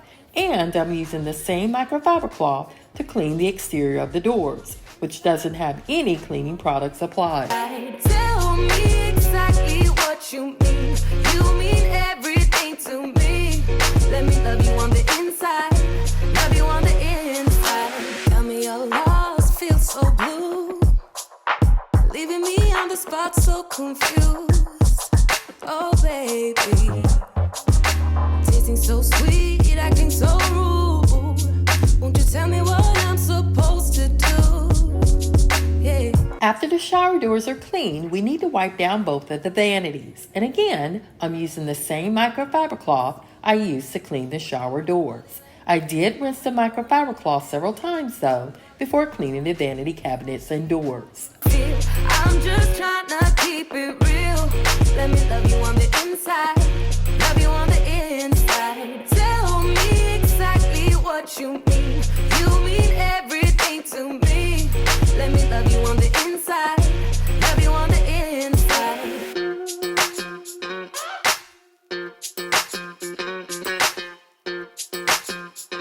I still need to vacuum and mop the floors in the bathroom, but before doing that, we need to dust and tidy this walk-in closet. Useless.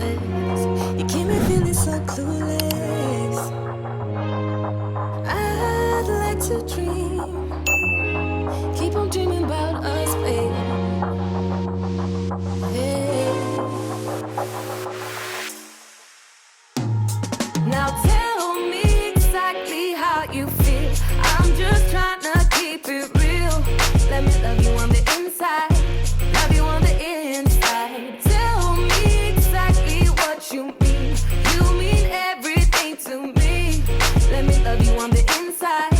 Love you on the inside. After dusting this mirror, I realized I didn't need to use any cleaning products to clean it. Sometimes dusting is all you really need.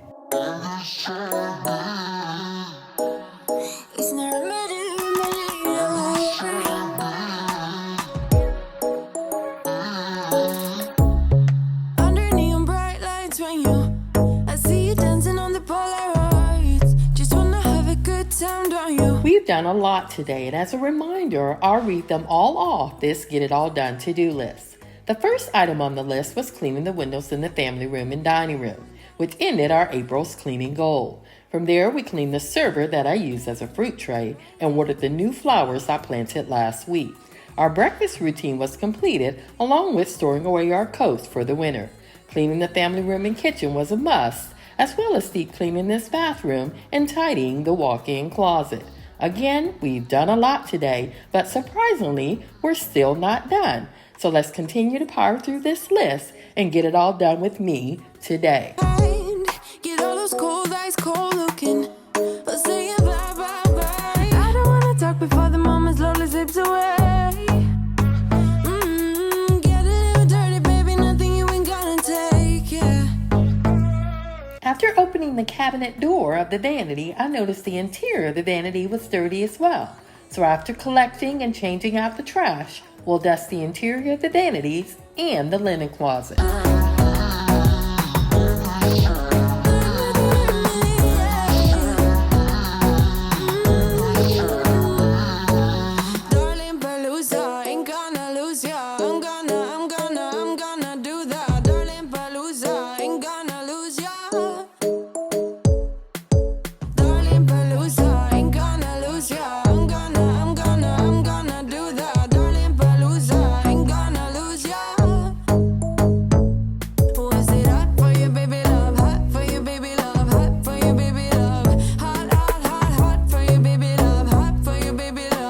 Trash day is tomorrow, which means my youngest son will collect all the trash from the remaining rooms before placing the garbage collection bins on the curb. That's one less thing I need to get done today. Fire burning like I do under my tattoos. There's a remedy. And the way you go, baby, don't you know? There's a remedy.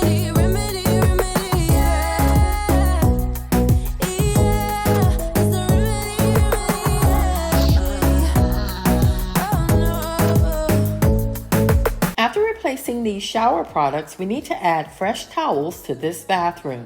Today is not towel day, but it is tomorrow. So I figured I might as well change out the towels today, which means that's one less thing I need to do tomorrow. I'm gonna do that, darling Palooza. Ain't gonna lose ya. It's no remedy,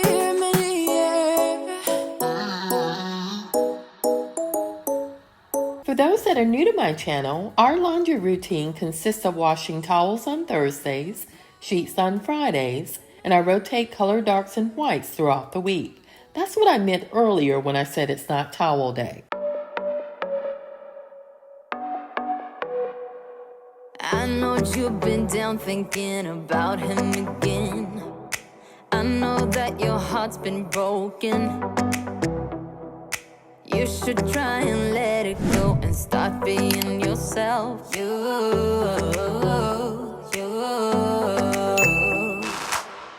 can put on your dress.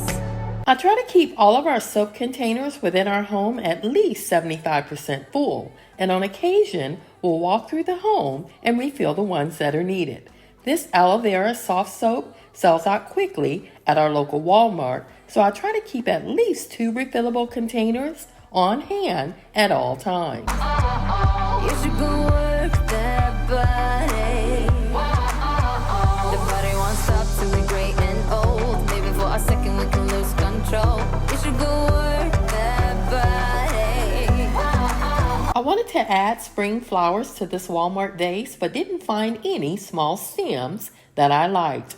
I did remove the Easter eggs from this lidded dish though, and placed some cotton swabs that I use with my Neutrogena face wash in here instead. Everyone's got their hearts broken sometime. Let's go out and lose our minds, forget all about him.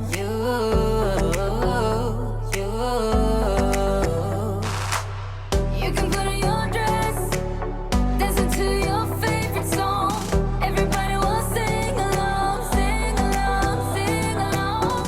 So put your hands up, this is what we have to do. Now that our second and final load of laundry is in the dryer, we can prep our washer for tomorrow. I do this by drying out the soap dispenser slot, door of the washer, and the rubber gasket of the drum. I also leave the door of the washer slightly ajar overnight. This allows any remaining water in the drum to evaporate, thus eliminating mold, mildew, and eventually odor.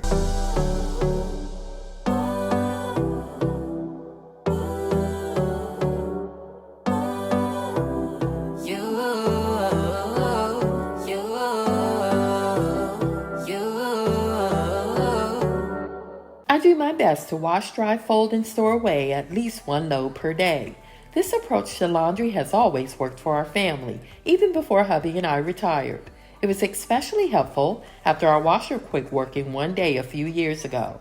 By the time our new washer arrived, which was a week later, we had 8 loads of laundry to complete in one day. Imagine how many loads we would have had waiting for us if we hadn't washed 1 load per day.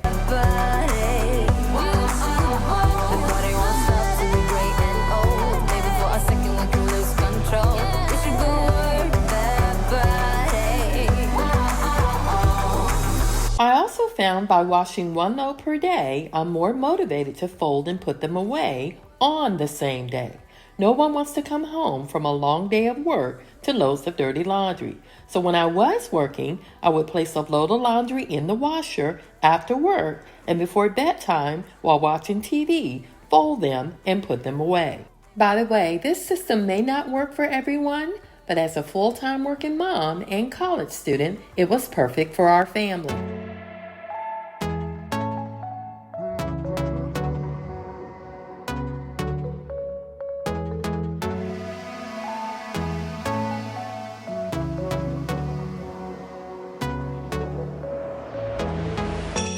We're moving through the night like we're from a different star, flying over streets and our broken hearts. But they can't even touch us, we found a different beat. Paradise is waiting and we bought the lead.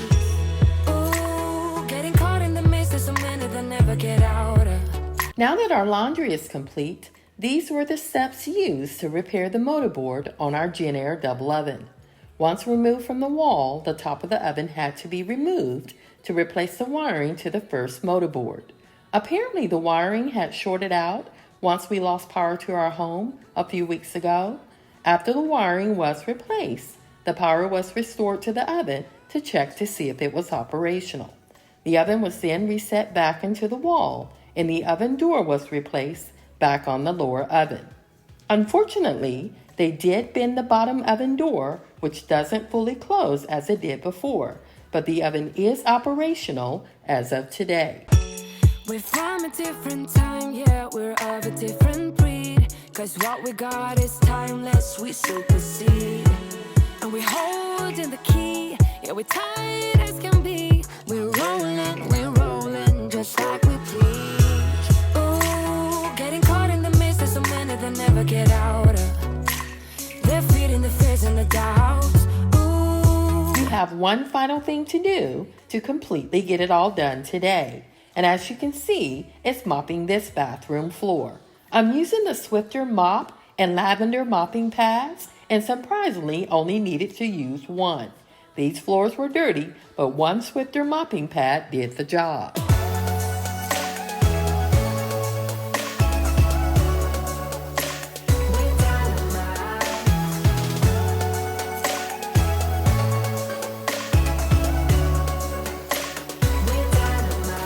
In this area, I found what looked like mold in front of the shower. Before scrubbing it using the Rubbermaid scrubber, I sprayed it down with the cleaning vinegar, Dawn dish detergent, and water mixture and let it sit for at least 15 minutes.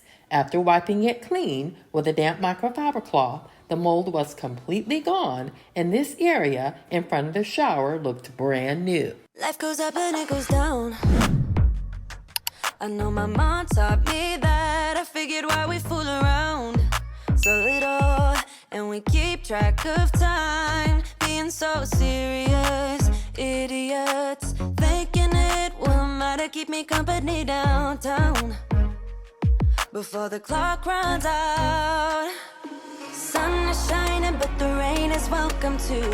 Friends are nearby, don't need another view. Time is not on my mind, but then it's you. Oh, I love it when the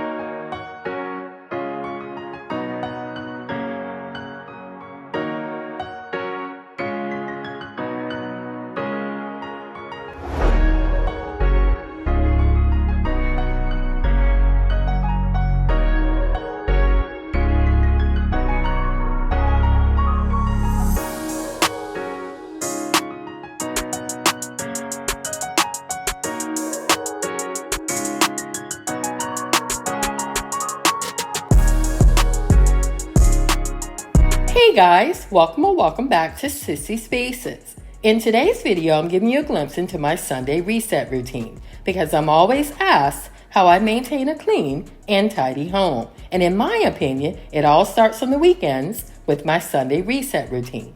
In other words, what I do to prepare my home and family for the upcoming week. I'm also including some additional cleaning motivation as well as cleaning tips and laundry motivation.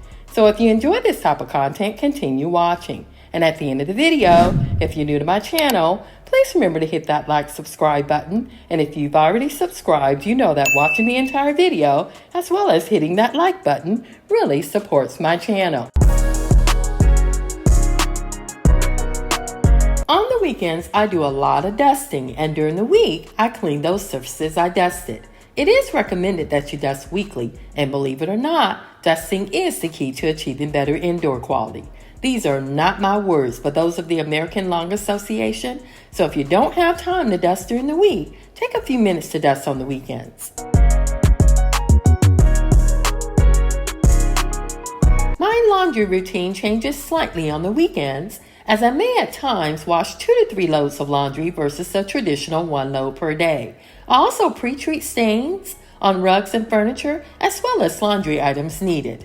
Pre-treating stains is important because it helps you get stains out the first time, saving you time and effort. Also, the quicker you can pre-treat stains on clothes, the more likely you are to completely remove them in the wash and keep them from settling in. Today, I'm performing what's called regular dusting because I'm not dusting windowsills, behind furniture, under the beds, the walls, or the fans. When you dust those areas, it's called deep clean dusting.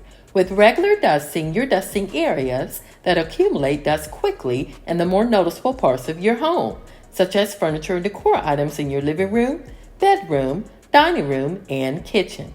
Unfortunately, you can't prevent dust that comes from human skin and hair, but you can prevent the external intrusive particles, such as pollen, by sealing your doors, windows, and vents.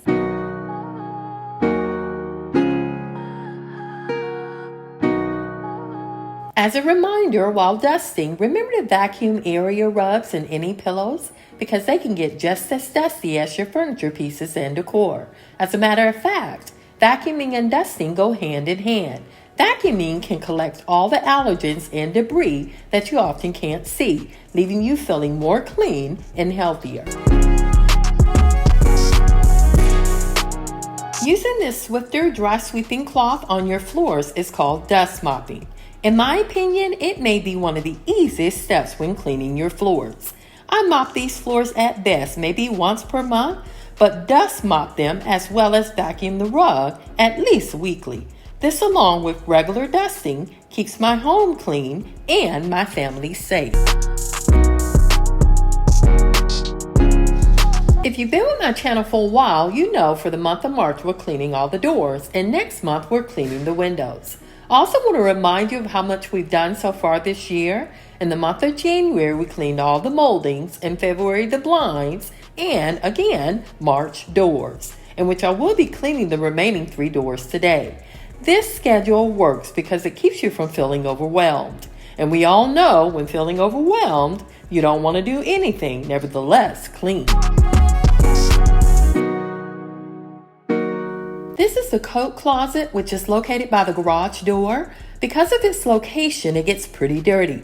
So I spend time on weekends dusting the shelves and using the dry sweeping mop and sometimes vacuum to clean the floors. It also doesn't contain any lights, so I purchased these pop-up lights, which in my opinion work well, but you have to change the batteries frequently.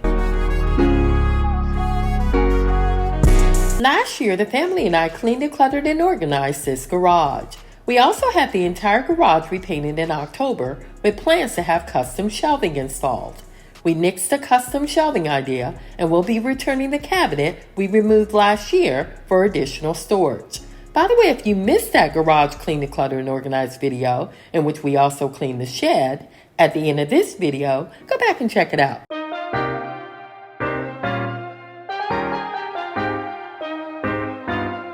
As I was cleaning these floors, I realized Max was following me because he hasn't had his morning treat. After receiving his treat, he usually plays with his toys until nap time. So as soon as we're done mop dusting these floors, we'll give him his treat and then clean and tidy the kitchen.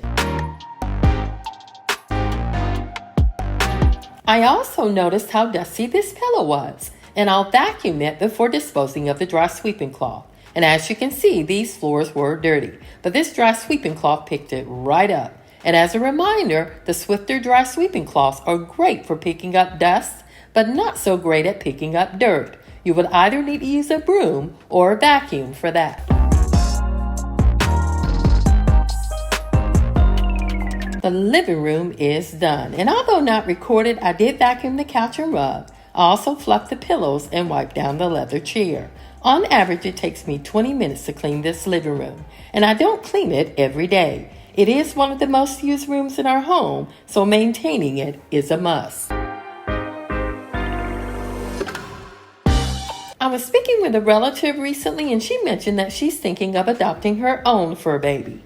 I informed her that dogs are very similar to humans when getting them on a schedule. Consistency and rewards are the key, but also patience. We adopted Max when he was 6 weeks old, and after 3 months, he began following this schedule without any reminders. He's so good with the schedule now that he's keeping me on schedule.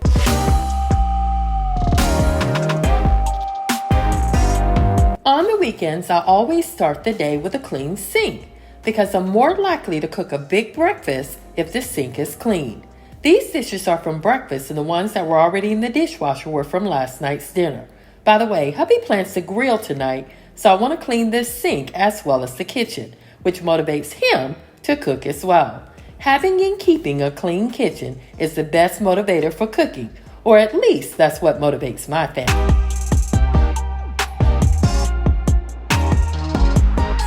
Now that Max has had his snack, he's down for his mid-morning nap, again on schedule.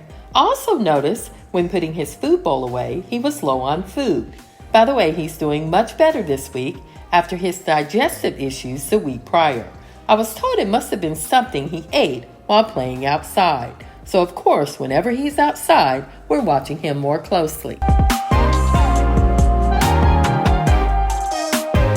Cleaning this sink is not only a weekend chore, but something I try to do as often as possible. It's suggested you clean your sink at least weekly because germs from food scraps can build up in your sink, making it one of the grossiest spots in your kitchen.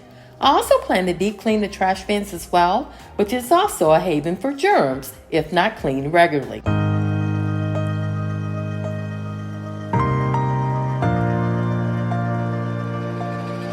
After cleaning this sink, I also want to deep clean the island sink. I hate to admit it, but the island sink is cleaned maybe once per week, and today it's long overdue. I also just heard the jingle on the LG washer, so after cleaning this sink, we'll load our colors in the dryer and clean and tidy our bathroom.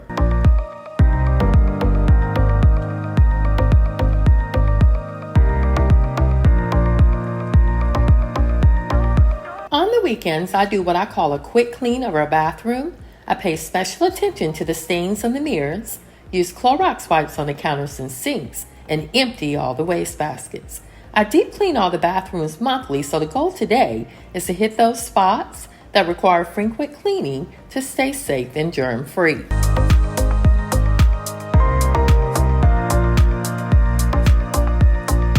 Although not shown here, I also sprayed down the toilet with my vinegar mixture and used Clorox wipes to deep clean it. I recorded it, but most of the footage was deleted accidentally, and the remaining footage was in slow-mo, so I left it out of today's video.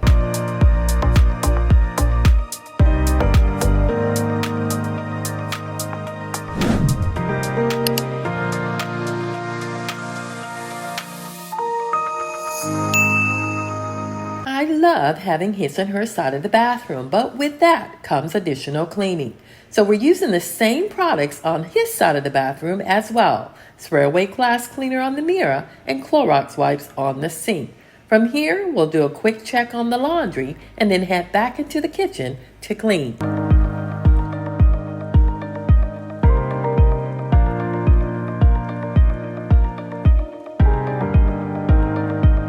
We're not using the Rubbermaid scrubber today because, again, I'm speed cleaning the sinks, mirrors, and toilet versus deep cleaning. I'm also paying special attention to the sink because sinks can quickly accumulate bacteria as well as unpleasant stains and smells.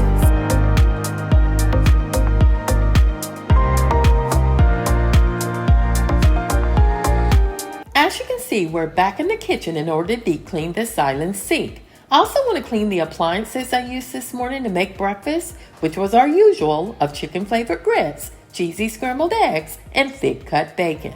This is my family's favorite breakfast combo and continues to be a staple in our home.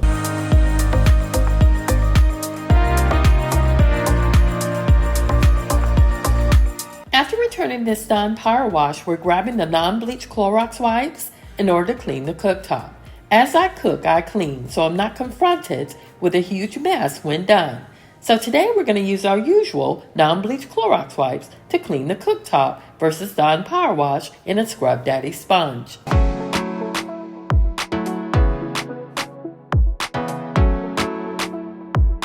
I mentioned this before, but it's worth repeating. The more you tidy now, the less you clean later. For example, I wipe down this cooktop every time I use it. And because of that, I rarely need to deep clean it.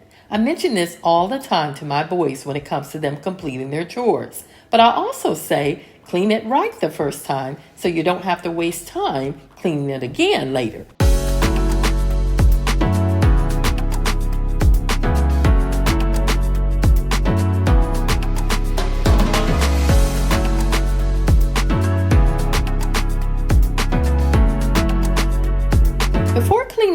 table, we're going to place my youngest son's bottle of water that was left on the table in the fridge. I always place the first letter of their name on the cap so they know whose used bottle of water is in the fridge. I also noticed the egg crate was filthy, so I wanted to give it a quick wash.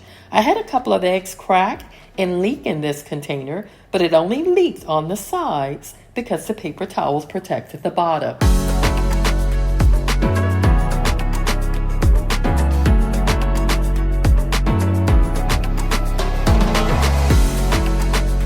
Using this container to store my eggs versus the clear acrylic containers with the individual egg slots, because for some reason I have a hard time removing the eggs from the slots.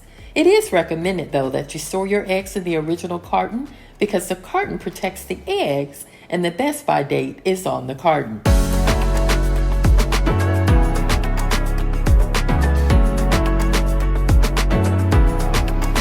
Along with cleaning and tidying on the weekends, I also do a little bit of restocking. The boys usually restock the fridge with water, but since they were out and I was already in the fridge, I figured I'll do it instead. I also placed one of the cases of water in the cabinet my husband picked up from Sam's on his way home from bowling.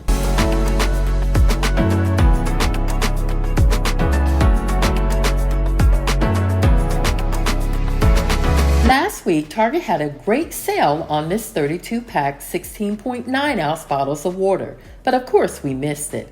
They were charging $5.99 on select cases of water versus the original price of $7.49. They were also offering a $5 gift card when you spend $30 on food and beverages. I don't usually purchase food items at Target, but after missing this sale, I will in the future.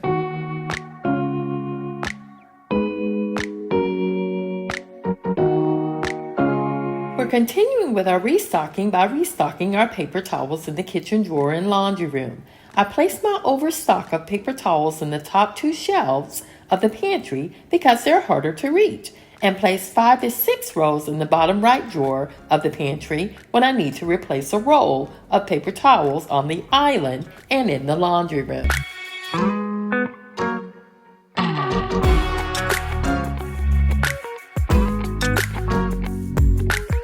Now that our cabinets and shelves are restocked, we can concentrate on cleaning this eat-in table. I rarely show footage of how dirty this table gets, but wanted to include what it looks like on a typical day after eating breakfast. Before cleaning it though, I want to remove as much food crumbs as possible, then clean it well with the Wood Oil brand of Pledge.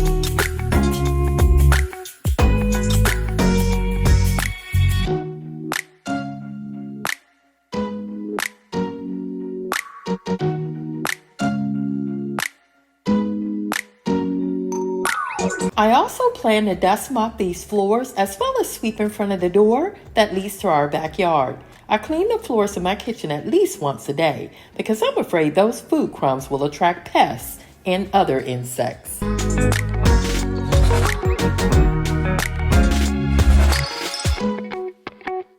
After dust mopping the floors in the eat-in area, we'll finish cleaning the kitchen. Again, we're not deep cleaning the kitchen today, but resetting those highly used areas in preparation for the upcoming week.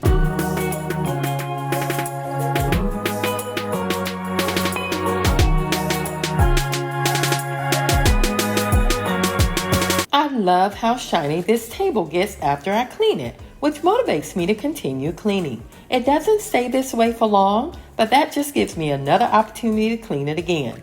It's a never-ending cycle, but to be honest, I absolutely love it.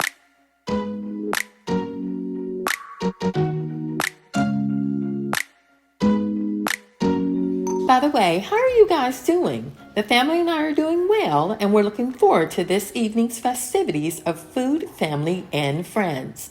Do you have any plans for this upcoming week? And if so, please share them with us.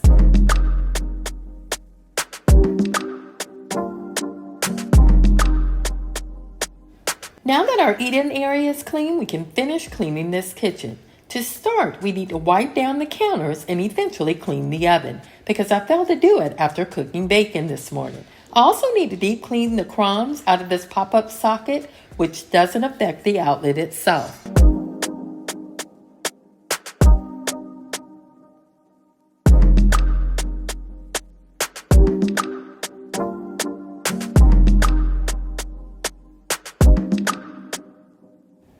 After tossing this Clorox wipe, I noticed the boys hadn't collected the trash in preparation for tomorrow's pickup.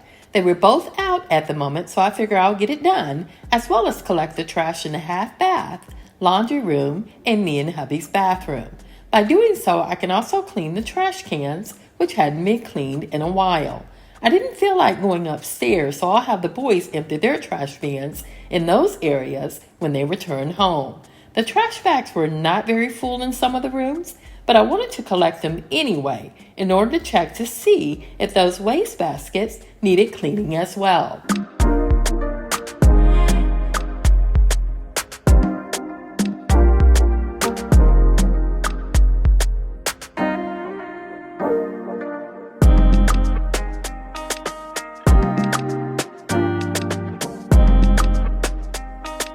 In last week's video, I mentioned the market-side soups from Walmart, and I also said I would try each one and let you know my thoughts. After trying the lobster bisque, loaded potato soup, kickin' chicken chowder, creamy mushroom, New England clam chowder, and creamy chicken fried rice, my favorite amongst those is the kickin' chicken chowder soup. The others are also good, but not as flavorful as the kickin' chicken chowder soup. I haven't tried the broccoli, cheddar, and cheese or the shrimp and corn chowder because at the time they were sold out. But once I do, I'll let you know my thoughts.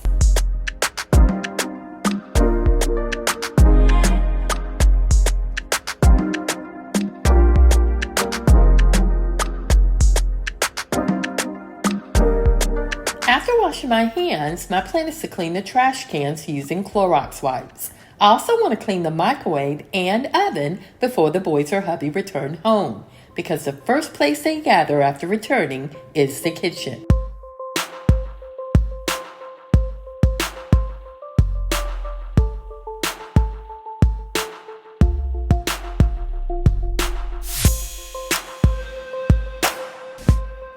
After using several Clorox wipes to scrub these trash cans, they were the cleanest I've ever seen them. They practically looked brand new. In the past, I would use microfiber cloths dipped in warm soapy water to clean them, but will use Clorox wipes from here on after the results I received today.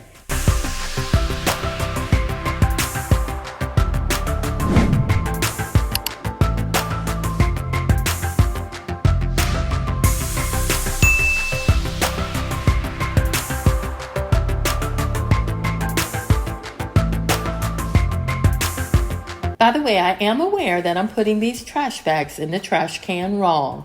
You're supposed to place the trash bags over the top of the trash can like a hat and then push the bag down into the can with your hand to get the air out.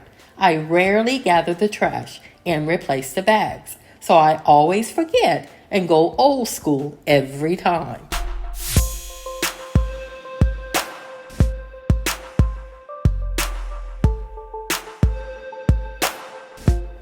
Last week, I discussed how I clean the microwave, and today I'm going to show you.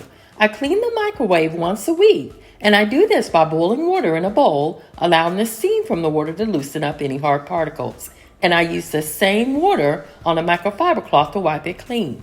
You can also add lemon juice to the water or vinegar to fight odors.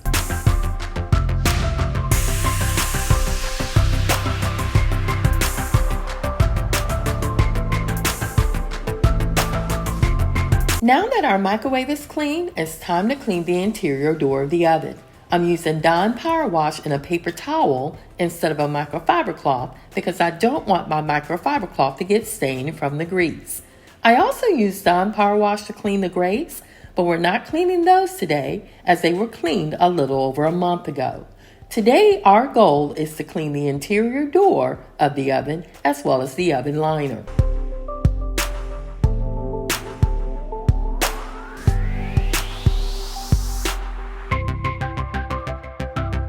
Next up is the laundry room. To prepare our laundry room for the week ahead, I used a Swiffer duster to clean the cabinet doors and shelves, a microfiber cloth to clean the decor, and vacuum and mop the floors. I also wipe down the drum of the washer and vacuum out the lint trap. Along with the kitchen, this laundry room is one of the busiest rooms within our home, so I do these things as often as possible to maintain it.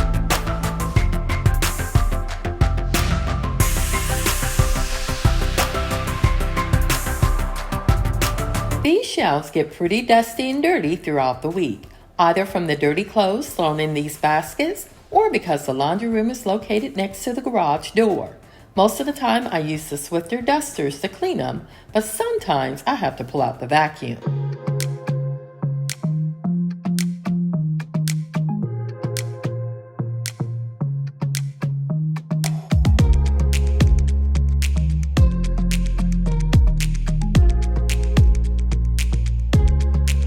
You may have noticed a gap on the bottom shelf, and that happened when the washer leaked over a month ago. These cabinets rest directly on the floor, so when water flows under them, it's nearly impossible to dry them out completely. I did use a hand dryer to blow the water from underneath, but I'm sure I didn't get all of it. I'm just happy the cabinets and shelves remained intact.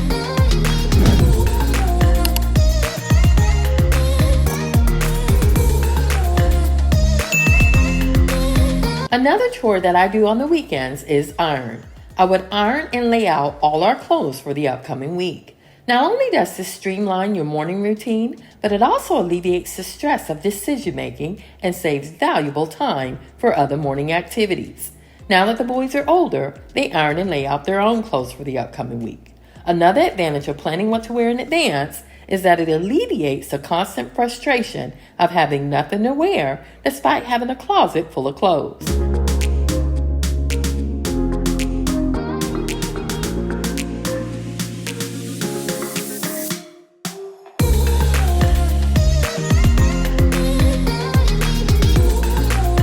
By the way, quick ironing tip.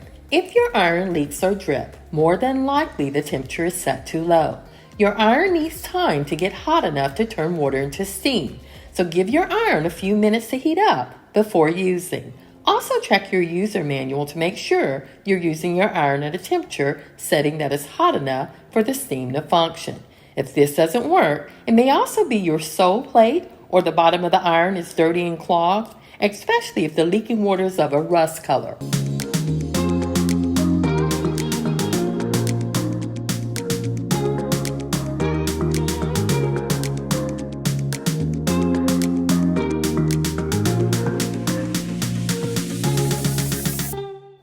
As you can see, these floors were dirty. After tossing this cloth, we'll remove the clothes from the dryer, fold them, and put them away. Although not shown here, I did add another load of darks to the washer. Again, on the weekends, my laundry routine changes slightly by washing additional loads. I still use the same laundry products in the same amounts, as well as the same laundry settings on the LG washer and dryer.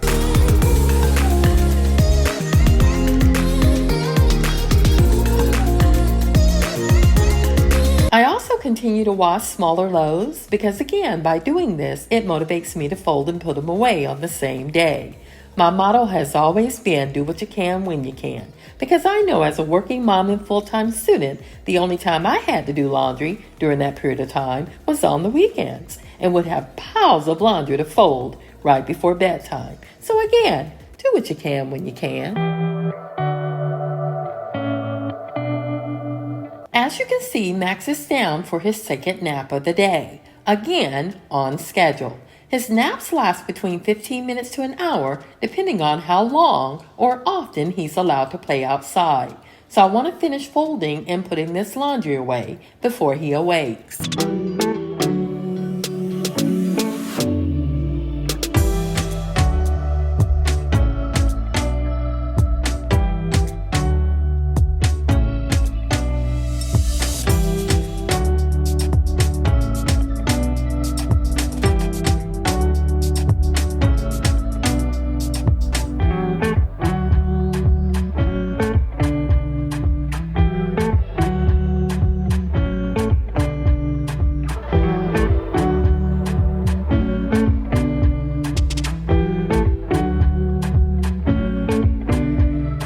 Now that laundry is done and put away, we can clean the last door of our home, which completes our goal for the month of March. I like setting cleaning goals because it's a great motivator when achieved. It provides direction as to what I need to accomplish for that month, and it has definitely improved my time management skills.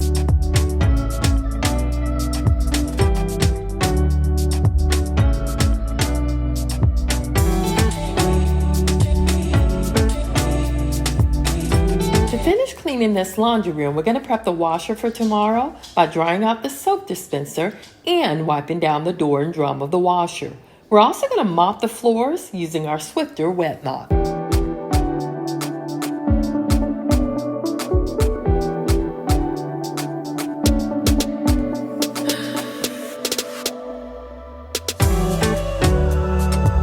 Years ago, I started drying the washer, soap dispenser, drum, as well as cleaning the rubber gasket to the drum. This has been a game changer. I no longer have smells coming from my washer or mold on the soap dispenser or rubber gasket. I do this after the last load of laundry, and by doing this, it keeps my washing machine hygienic and clean.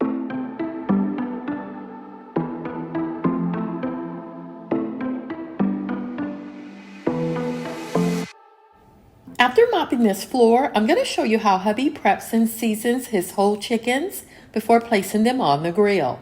If you're adverse to seeing raw meat, skip to the end of the video at this time.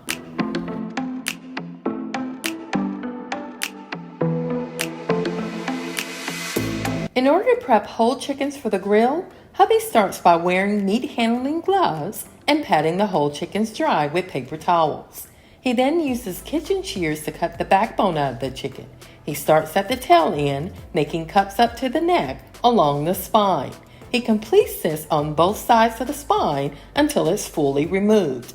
He also makes a cut with the shears in the middle of the breastplate, which helps the chicken to lay flat. Depending on the chicken, you may need to make additional cuts near the thighs to help the chicken lay flat, as the goal is to ensure all parts of the chicken are laying flat in order for it to cook evenly.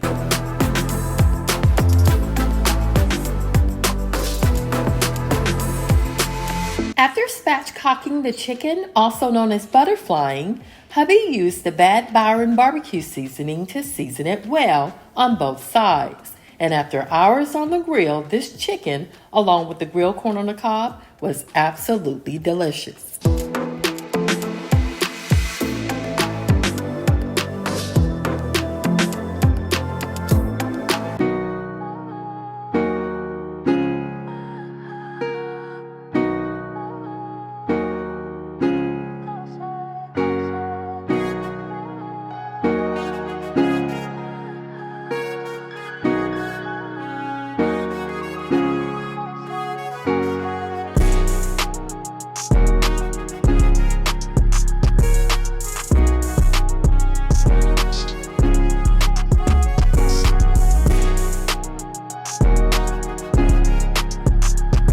Guys, welcome back to Sissy Spaces. I hope you're enjoying your day today, and I want to thank you for sharing a part of it with me.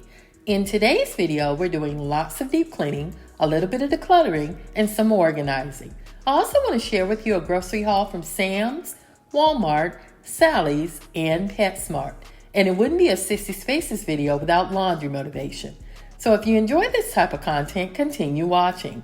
And if you're new to my channel, at the end of the video, please remember to hit that like, subscribe button and share this channel with your family and friends. And if you've already subscribed, you know that hitting that like button, as well as watching the entire video, really supports my channel.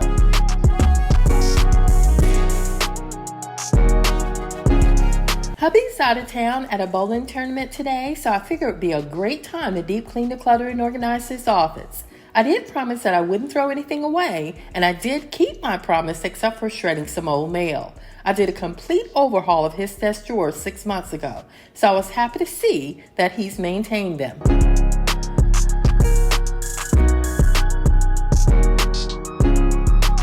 While decluttering and organizing his drawers, I'm also placing like items together and checking to see if there are any items that need to be restocked.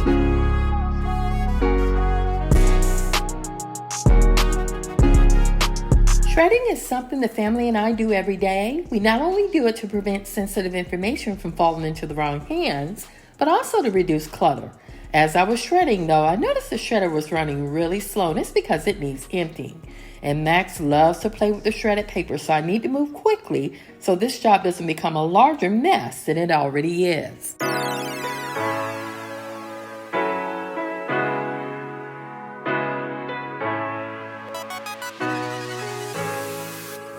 Max also likes to eat the shredded paper as he plays with it, so as I clean, I'm telling him no repeatedly, and it worked, because eventually he became bored and left.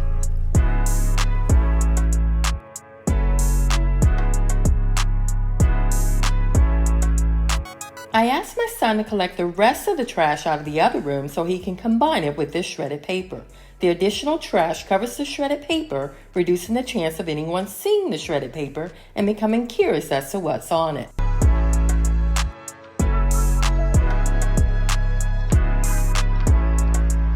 If you've been with my channel for a while, you know I love using the Pledge wood oil to clean and condition all my wood furniture, including any wood decor and art pieces. There are many different brands out there, so be careful when purchasing and read the labels carefully. I only use the Pledge Aftercare wood oil in the lemon or amber scent because it cleans well, adds shine, and doesn't leave a sticky residue.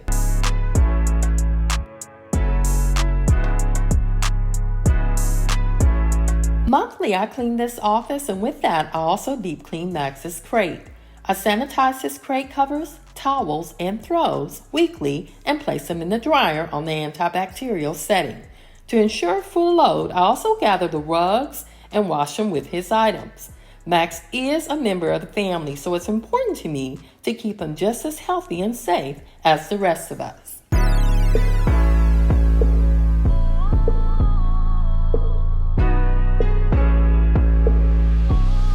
My son washed his uniform this morning and included a few of hubby's shirts, so I want to store them away before continuing in the office.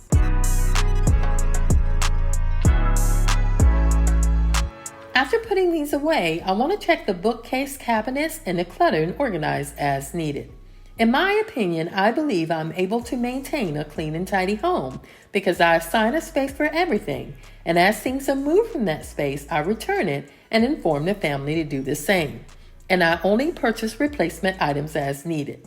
I've also learned the more I communicate with my family as to where things are placed, it's easier to keep a clean and clutter-free home.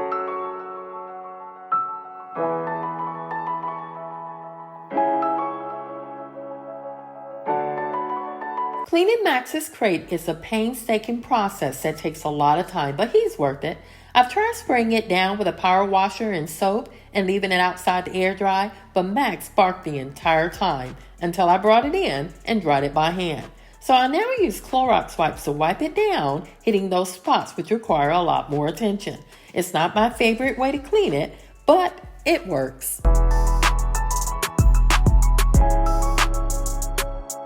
I removed everything off the bookcase today because I want to spend extra time cleaning it.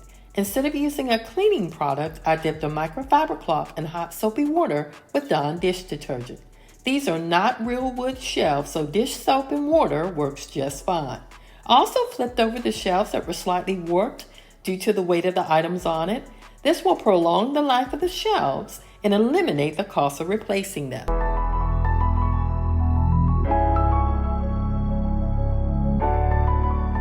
I'm still shopping for an air purifier for my youngest son's room and would like to find something similar to this brand but much smaller. While removing the dust off the top of it, I noticed it was pretty dusty on the inside. So I'm going to use my vacuum to remove as much dust as possible. Hubby cleans his air purifier every 90 days with a product made by Oric called Air Purifier Cell Cleaning. So vacuuming is all I'm doing today.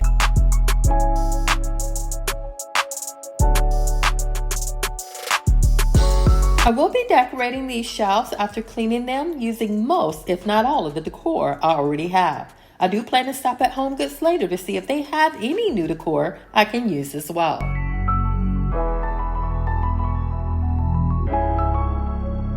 The moldings located at the very bottom of this bookcase are made of real wood, unlike the bookcase itself. I plan to repaint them sometime this year. In the meantime, I'll continue to clean them with a damp microfiber cloth. Because again, using a magic eraser on moldings too often will remove most of the paint, as it's done here.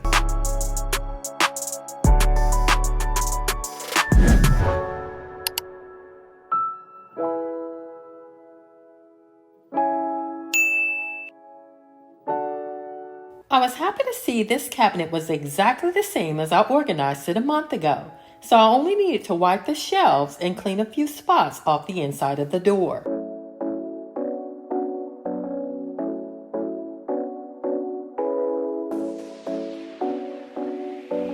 After cleaning these shadow boxes, I want to use my Dyson vacuum to clean these floors. My youngest son is currently using the Swiffer dry sweeping mop in the family room, otherwise I would have used it instead. It's not only one of my favorite cleaning tools to use, but also a favorite amongst the other family members within our home.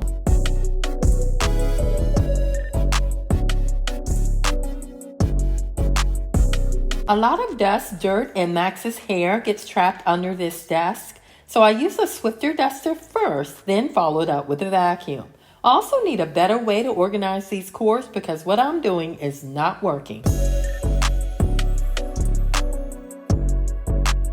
I'm going to spend a little more time than usual dusting and cleaning this printer. I'm noticing a lot of paper jams lately, and I think it has to do with how I have it sitting on the cord.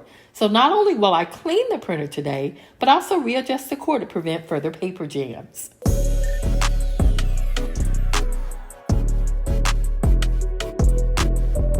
Not only am I vacuuming these floors today, but I also plan to mop them using the Swiffer wet mop. But before mopping, I need to clean his leather chair, deep clean the windows, as well as decorate these bookshelves.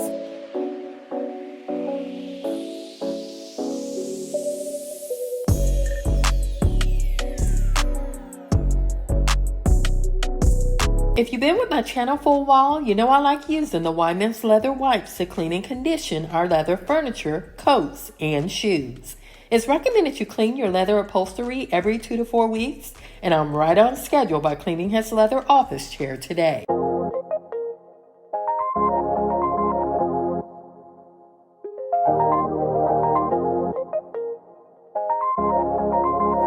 This chair is over 10 years old and it's holding up very well. My biggest fear is that the leather will crack over time, so I only use leather wipes to maintain it.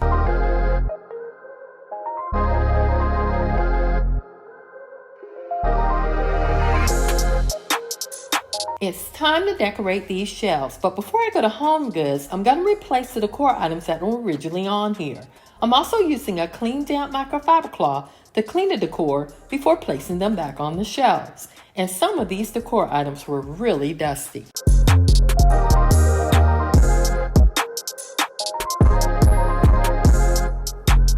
As you can see, symmetry is very important to me, so I like to maintain a balance between each side of the bookshelf using like items. Also, I don't like spending a lot of money on decor, so some of these items that I use as decor are actually very practical day-to-day items like the frames, baskets, and cake risers.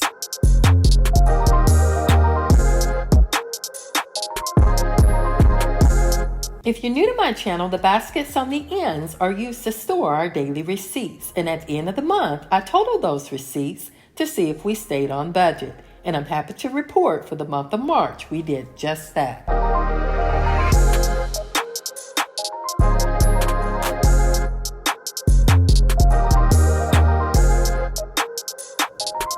Years ago, this bookshelf was full of nothing but books, but over time, I've convinced my husband to donate them. He's the real reader in our family, and most of these books belong to him.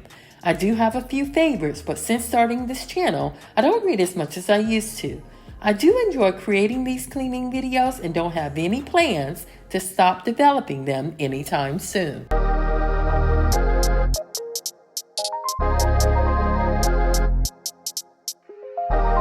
These are the ceramic cake risers I mentioned earlier. I only use them during the Christmas holidays, so before then, I place them on these bookshelves as decor and also store them here as well.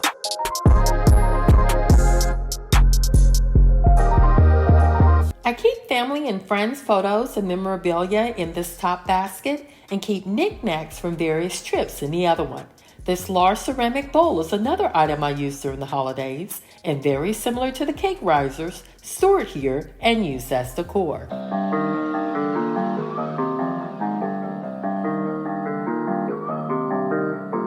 I just heard the jingle on the LG washer, which means Max's items and the rugs are done and ready to go on the dryer. Although I or the boys shake Max's items well before placing them in the washer, there is always tons of dog hair left behind. Before finishing the office, I want to clean this washing machine well using a dry and damp paper towel.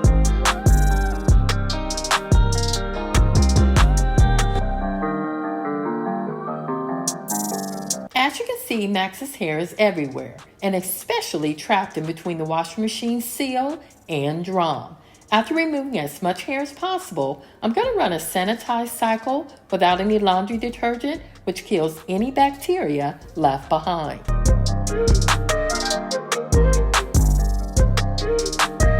It's now time to tackle these windows, which starts our April cleaning schedule.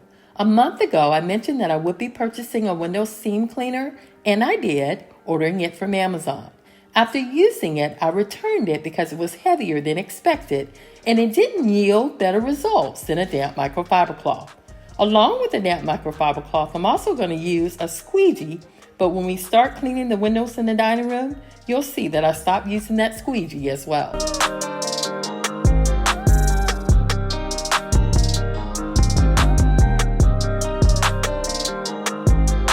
To clean these windows, I'm using a microfiber cloth dipped in warm soapy water, a squeegee, and a small scrub brush that I also purchased from Amazon.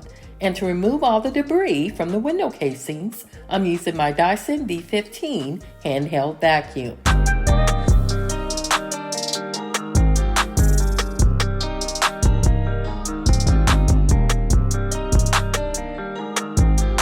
I started the process of cleaning these windows by wiping the entire window down, then using a squeegee to remove any excess water. I then turned the window locks at the top of the sash inward, carefully pulling the sash towards me in order to clean the other side of the window.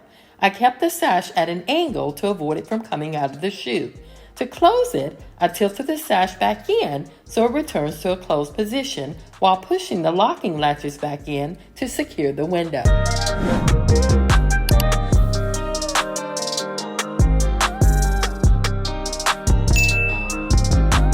In order to clean the window casings, I opened the window at a height to allow easy access to the casings. I then used a scrub brush to loosen the dirt, which allowed the vacuum to easily remove it. Once all the dirt was removed, I used the same microfiber cloth to wipe it clean.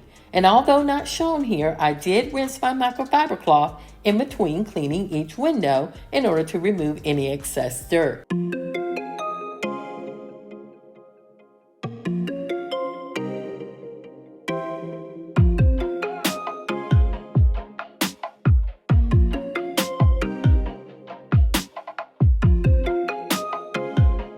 This was a long and tiring process, but I pressed on knowing I only need to do this once per year.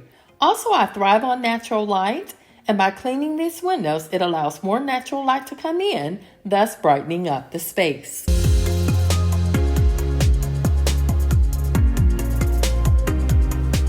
I'm using the same microfiber cloth I used to clean the windows on this chair mat in order to remove some sticky residue I noticed earlier. From here, we'll replace the rugs by the doors, as well as the towels and throw in Max's crate.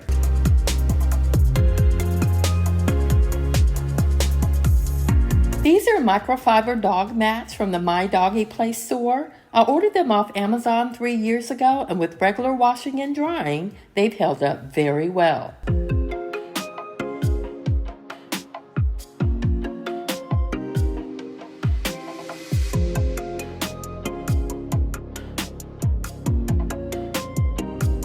I like placing one of Max's bath towels over the plastic pan of his crate for comfort, and when we brought him home at 6 weeks old, he immediately became attached to this throw, so I also keep it in his crate, as it is his security blanket.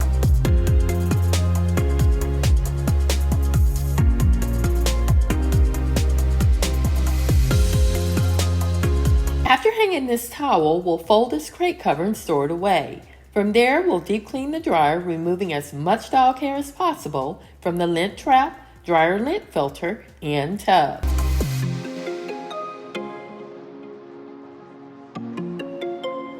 These dryer lint filters take time to clean, but it's important that you do so because they are the first part of the dryer's exhaust system. Without them, lint will build up around the dryer's internal heating element, causing major damage to the dryer and potentially start a fire.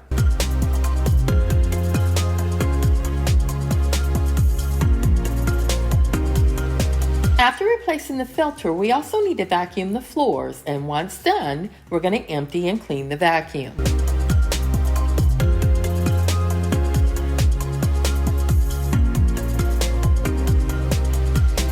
I also need to mop these floors, but I still need to deep clean the remaining room as well as purchase groceries. So hopefully we'll have time to get this done today.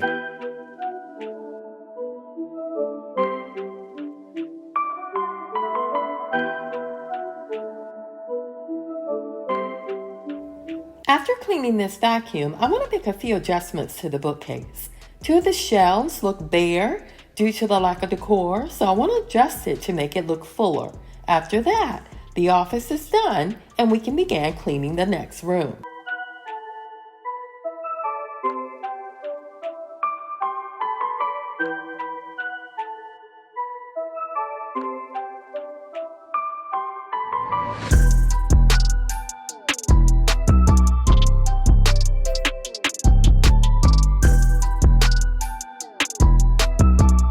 Before deep cleaning the next room, I decided to take a quick break. I also noticed as I was taking my break, Max was doing the same.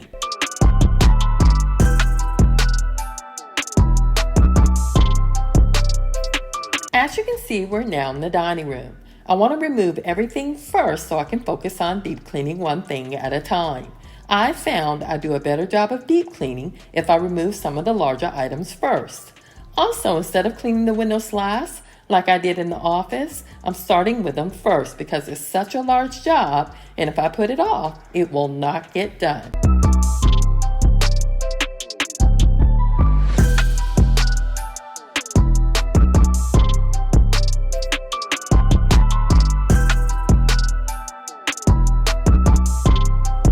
I'm using the same products and tools on the dining room windows that I used in the office, except the squeegee, of course. My old school window cleaning skills kicked in, and I found it quicker to ditch the squeegee and dry them with a microfiber cloth by hand. I know the purpose of the squeegee is to remove any excess water, but the water dried on the windows faster than I could remove it, and after drying them by hand, surprisingly, there wasn't any streaks.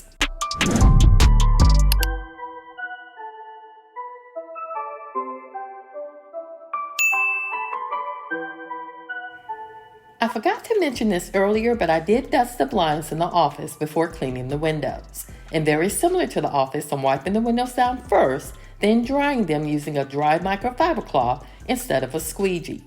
After that, to clean the back side of the window, I turn the window locks at the top of the sash inward, pulling the sash towards me. As I clean, I'm keeping the sash at an angle to avoid it from coming out of the shoe. Once clean, I tilt the sash back so it returns to a locked position. And from there, I vacuumed and cleaned inside the window frame and casing.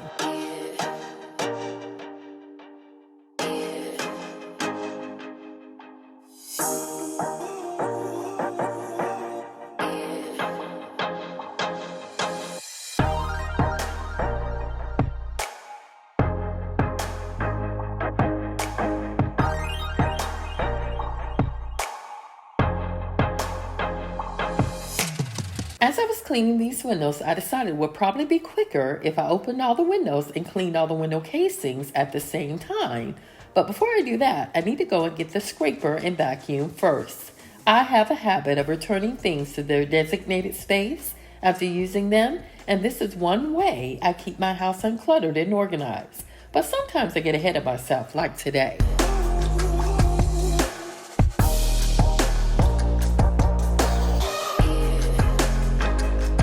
By the way, this green scrap brush was actually made to clean grout lines, but I like using them to loosen up the dirt inside the window casings. They have this narrow tip that fits in the corners of the window casings, allowing for easier use. Of course, it doesn't reach and loosen up all the dirt, but that's why I'm pairing it with the vacuum.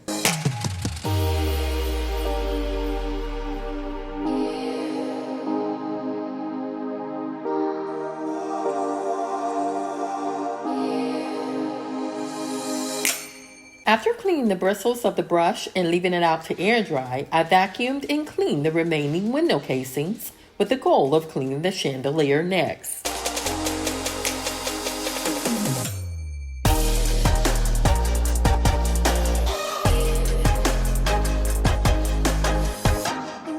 Once I was done cleaning these windows, I was so proud of myself because while I was eating, I had to give myself a pep talk to continue.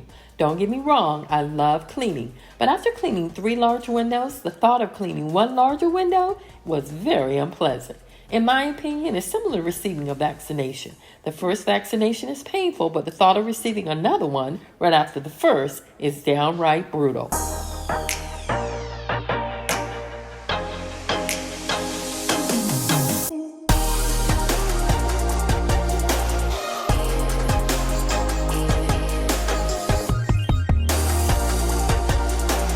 This dining room table is a dumping ground for packages and mail, so after a month of this, it gets pretty dirty, and today was no exception. After dusting it with a Swiffer duster, I'm going to clean it using a clean, dry microfiber cloth and the Pledge Aftercare wood oil.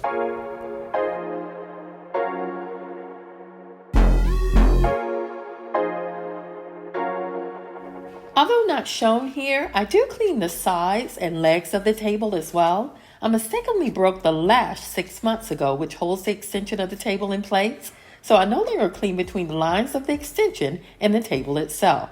We don't plan to remove the extension anytime soon, so not cleaning between the lines is working just fine.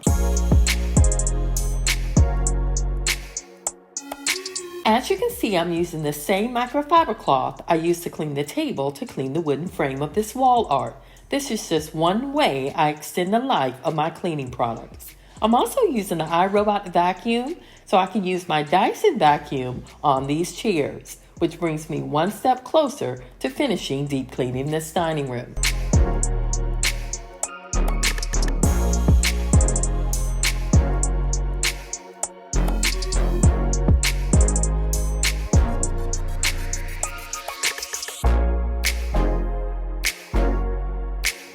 While vacuuming these chairs, I was watching the time. I still needed to mop the floors in the office and foyer, as well as here in the dining room. I also want to purchase groceries and cook dinner before it gets too late in the evening.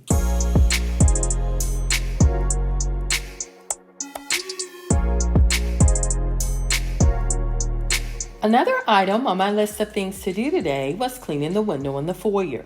The ceilings in the foyer are over 18 feet high, so today I'll dust and have one of the boys clean the window later this week. I also want to clean the iRobot before heading out to purchase groceries.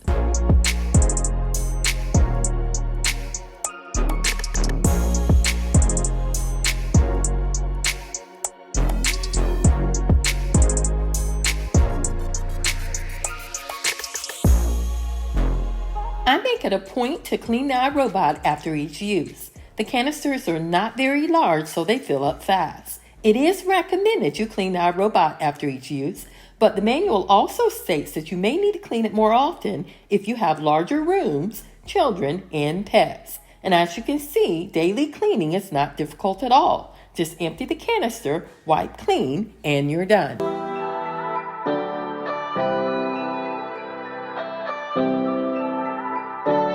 As I mentioned earlier, the ceilings in this foyer are over 18 feet in height, and I promised myself not to climb on anything over 3 feet. So today we're dusting only, and we'll let the boys deep clean the window later.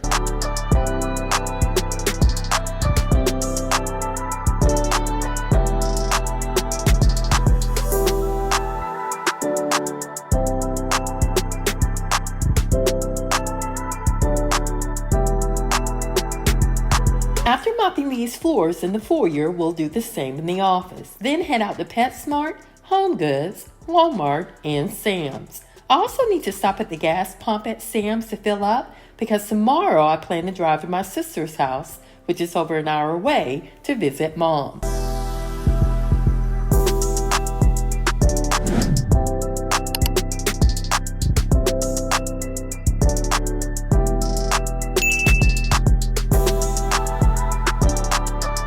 Our floors are done and we can now throw on some shoes and head out. Max has 1 can of dog food left, so my first stop is at PetSmart. The Heal Science Diet, Sensitive Stomach and Skin, chicken-flavored soft dog food sells out quickly, so I was happy to see 9 cans left. After purchasing those, as well as 3 other flavors, I headed to HomeGoods, Sam's, Walmart, and Sally's.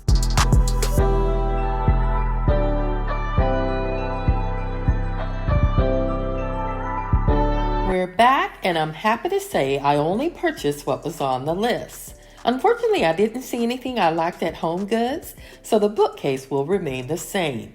After unbagging everything, we'll do a quick grocery haul, starting with the cold items first, so I can refrigerate them because it has been at least an hour since I purchased them.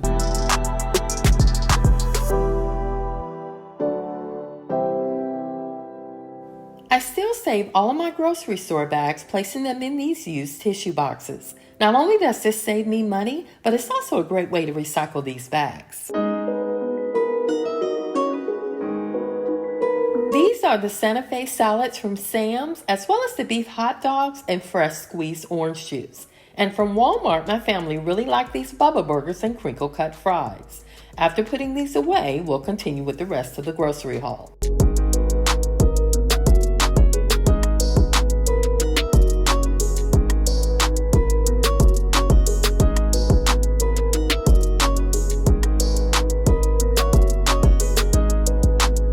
After storing these Bubba burgers in the freezer, I'm going to cut the bag of crinkle cut fries in half and place them in the Ziploc gallon freezer bags. By doing this, it prevents freezer burn as well as crumbs from ending up at the bottom of my freezer.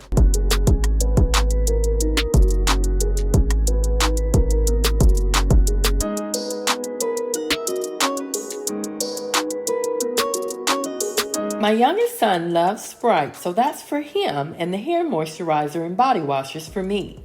I also needed more command strips, lip balm, Glade plug-in refills, and Dunkin' Donut coffee.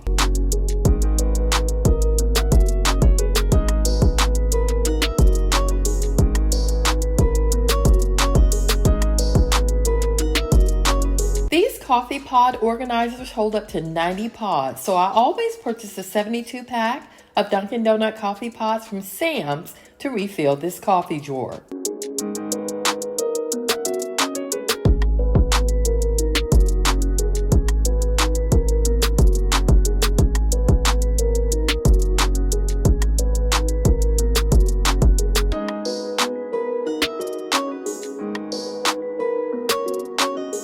After restocking the command strips, we're going to take my hair moisturizer and body wash to my bedroom and restock the Glade plug-ins in both of the owner's suite linen closets. We didn't need another Glade plug-in, but Sam's only had the 9-pack refills with the additional Glade plug-in. So I figured I'll store it away, and if one needs replacing, I'll have this extra one on hand to do just that.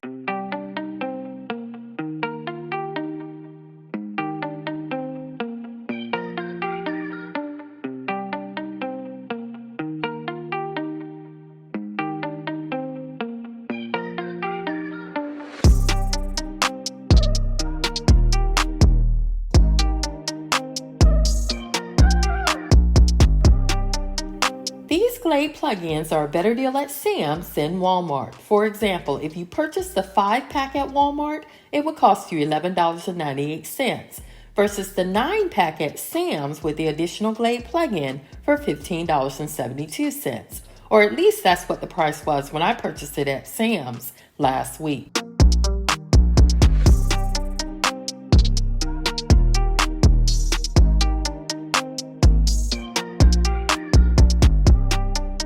After restocking these Glade plug-ins, we'll tidy the closet and then continue on with our grocery haul.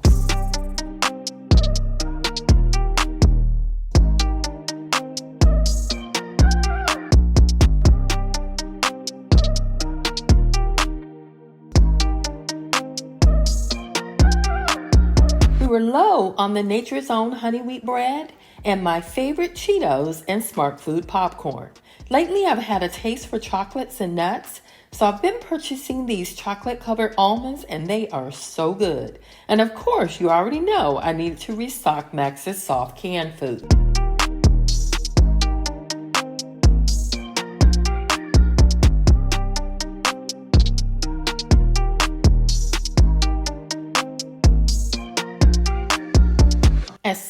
opened Max's drawer, he came running. Most of the time, he thinks it's snack time whenever I open the drawer, but since it's close to dinner time, snacking is off the table. He eats dinner every day between 5 to 6 p.m., so he's going to have to wait until everything's put away, and then I'll feed him. Believe me when I say Max has never missed a meal.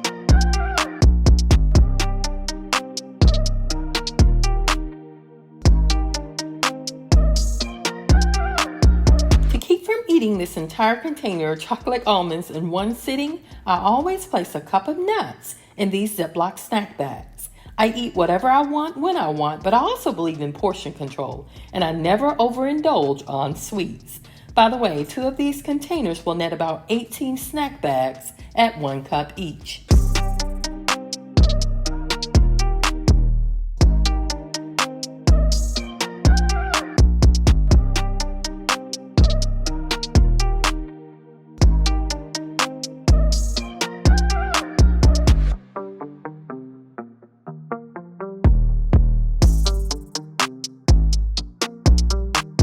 If you made it this far in the video, I want to thank you for watching Sissy Spaces. And if you enjoyed today's video, please hit that like, subscribe button and share this channel with your family and friends. Again, thanks for watching, and I'll see you in the next video.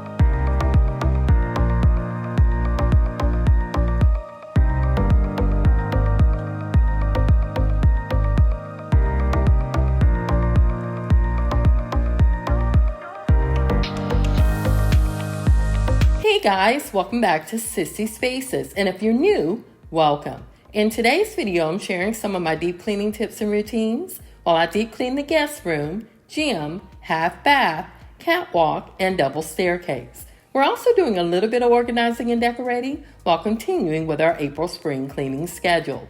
And for today's laundry motivation, I have a load of darks to wash, dry, and fold, and as you can see, we're getting it started first before beginning our deep cleaning journey. So if you enjoy this type of content, continue watching. And if you're new to my channel, at the end of the video, please remember to hit that like, subscribe button and share this channel with your family and friends. And if you've already subscribed, thank you for being here, and I appreciate your support.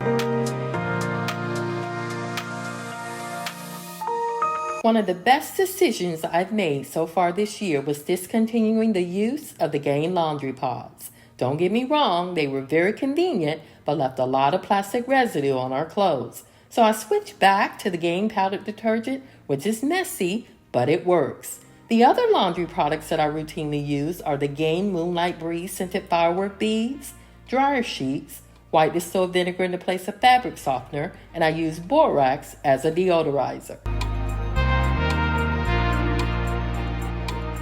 I actually started deep cleaning the guest room last night, removing everything from the closet, decluttering and donating items no longer needed. Hubby and I have old friends visiting from out of town, so today's goal is to get the guest room deep cleaned first before cleaning the other rooms and spaces within our home. So today, I want to finish cleaning the closet and replace the remaining items before deep cleaning the rest of the room. Quick storage tip. To save space, I'm also hanging some of my boys' book bags, school memorabilia, and cap and gowns, which will negate the use of a storage container, because we all know storage containers take up a lot of space. After that, we'll deep clean the windows and the remaining surfaces of the room before decorating the dresser.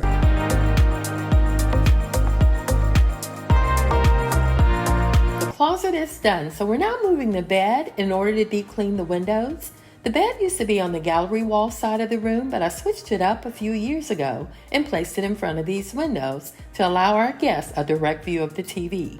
It is painful moving the bed every time I need to get to the windows, but I only clean the windows and blinds once or twice per year, so the pain doesn't last very long.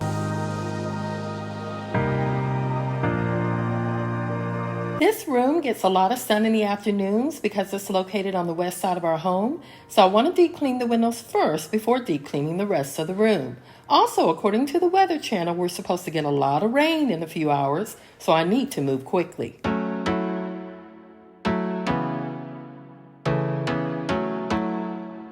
By the way, I'm not using any special equipment or cleaning products to clean these windows, as it's not needed. I'm using Dawn dish detergent mixed in water, 2 microfiber cloths, 1 wet and 1 dry, a scrub brush to scrape the dirt out of the window casing, and a vacuum to remove the dirt. In place of the scrubber, you can use a sponge or an old toothbrush, which will work just fine. And you can also add vinegar to your soapy water solution, but in my opinion, it's not needed. By the way, if you're wondering if your windows open up like mine to clean behind them, check to see if you have tilt sashes on either side of the locking mechanism, and if so, slide the tilt latches inward while slowly tilting the window towards you. You can also lower the top window to allow fresh air in, but I no longer do this because I forget to close them. In my opinion, the quickest and easiest way to clean your windows is by wiping them down first with a damp microfiber cloth. Then use a dry microfiber cloth to remove any excess water, and do the same on the opposite side of the bottom window. After that, clean the bottom window casing by scrubbing the dirt to loosen it up for easy removal. Then wiping the casing clean with the same damp microfiber cloth used to clean the window itself. It took me less than 15 minutes to clean all 3 of these windows, and they are 72 inches in height and 36 inches in width. Also, a word of caution when cleaning your windows. Some of the things I've done in the past that I'm not proud of are bending the window screens, breaking the tilt sashes, and leaving the top window open for extended periods of time. So as you can see here, I'm moving slowly as I clean, taking time not to cause any more damage to the rest of the windows within our home. I'm also cleaning each window pane thoroughly to ensure it's done right the first time. I'm not cleaning the exterior of the top windows, but I have done this before. After bending several screens, I now leave it up to hubby because window screens are expensive. Another tip when cleaning your windows is to be sure to clean the window gasket, also known as a window seal or seal gasket. This piece of rubber is fitted into your window frame to prevent entrance of drafts and water into your home. They're replaceable and they should last between 10 to 20 years if installed correctly.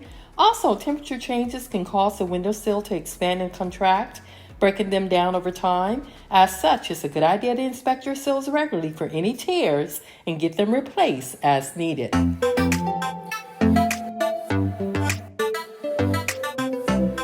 The windows are done and we can now replace and make the bed. I washed the sheets last night so they would be ready to go today, which saved me a lot of time. I also washed the waffle weave coverlet, but didn't wash the duvet cover because I washed it last month. A quick tip for a soft and comfortable bed is to add a duvet insert on top of the mattress itself. Whenever I have guests, they always ask about the mattress, which is a standard mattress, by the way. The comfort actually comes from the thick duvet insert that I've placed directly over the mattress, and then I top it with a fitted sheet.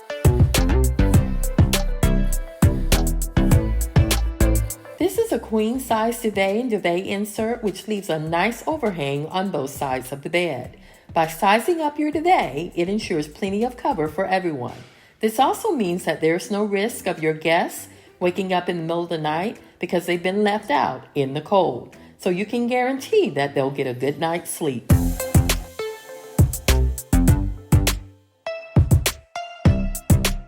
This is the gallery wall I mentioned earlier. I decided to make this a gallery wall of family photos because it's a reflection of the people I love. Also, a gallery wall is a great way to add a focal point, color, and interest to your room. And it draws the eye of the guest to look closer, which is always an excellent talking point.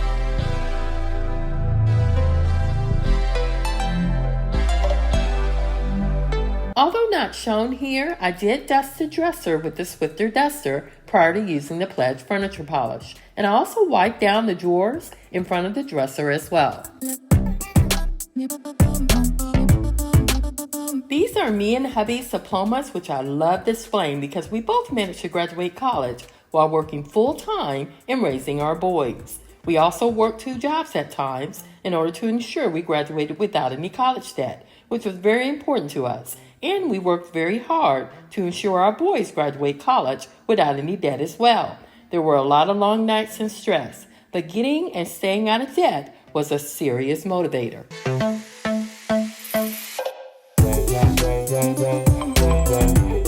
After returning this lamp, we're going to start decorating the dresser. I really wanted to purchase some new items for this dresser, but we weren't able to fit it in April's budget. I have asked for the same decor for Mother's Day, and once received, I'll definitely show it to you guys. So to stay on budget today, we're using the same decor used last month, which hopes to change it up in the month of May.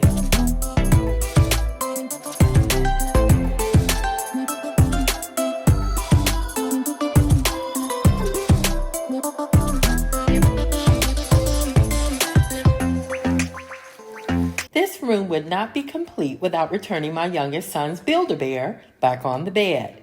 After a quick vacuum, we need to check on the laundry. I heard the jingle earlier, so that means our load of darks are ready to go in the dryer.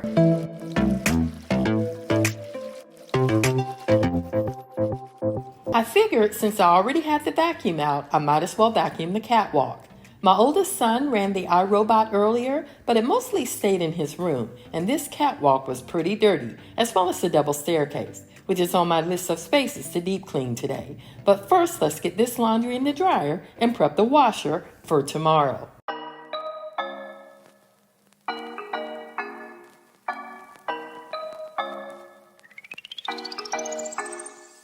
Today's load consisted of some new jeans my husband recently purchased to replace ones that were really worn down. A quick tip to keep your home clutter-free is to replace items no longer needed and dispose or donate those unwanted items. Hubby and I are not minimalists by any means, but we also like to maintain a clutter-free home. Some other tips we use to maintain a clutter-free home is we store things where we use them. We have a place for everything, and we purge often. When I say purge, I mean whenever I tackle clutter, I ask myself 2 questions. Do I love it, and does it serve a purpose? If the answer is no to both of these questions, I immediately donate or dispose of it. In my opinion, this method of decluttering works every time.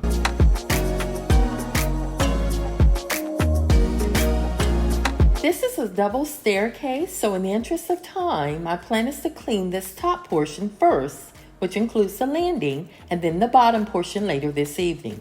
Again, according to the weather, it's supposed to rain today, so I want to clean the windows in the gym/hobby room before that happens.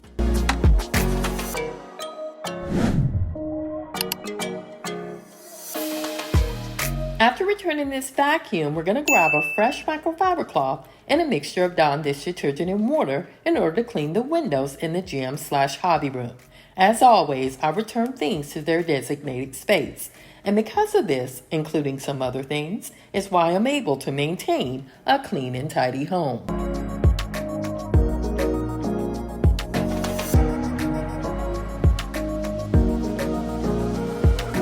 After dusting these blinds, I want to open them up to gain access to the window. And as I was doing this, I noticed the weeds growing in the fire pit as well as between the rocks on the patio.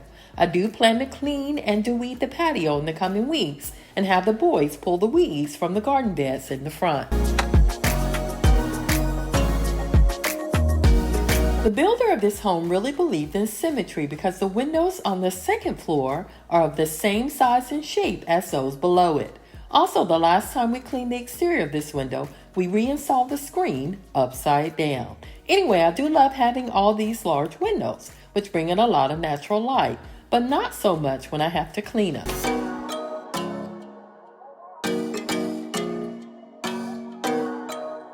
I noticed as I was vacuuming this window that it would slide down intermittently, And this happens because one or both of the balances of the window have become detached from the sash, or the balances are still connected but aren't functioning properly. So I asked hubby to check it out later.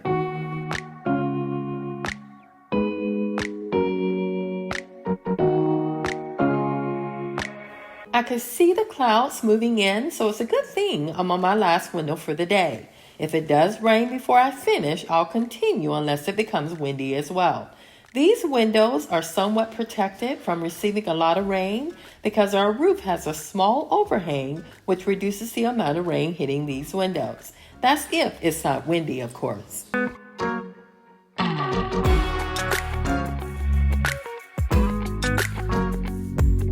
By the way, how's the weather in your area? It was pretty windy and rainy over the past few days here, but we also received a lot of sun. We lost power a few times this week, but it returned within 2 to 3 hours. I was worried that I wouldn't get these voiceovers done in time because we lost access to our internet as well.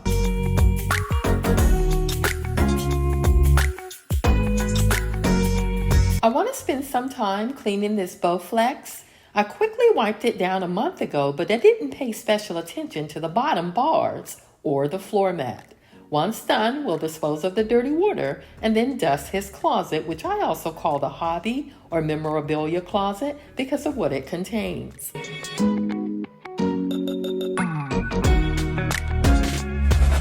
As you can see, that water was much dirtier this time as opposed to the first batch from cleaning the windows in the guest room. And I think it's because we also wiped down the Bowflex in this room, which was really dirty and dusty.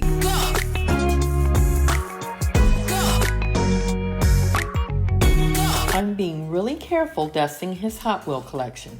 My family really believes in respecting each other's things, so I want to make sure I don't damage or misplace any of his items, as he also does when it comes to any of my items.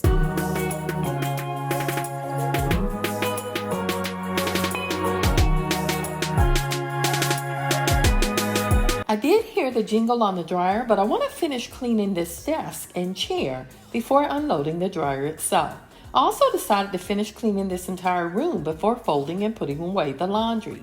If you haven't realized it by now, I really like finishing a room before moving on to another task, because I may not return to finish that room later.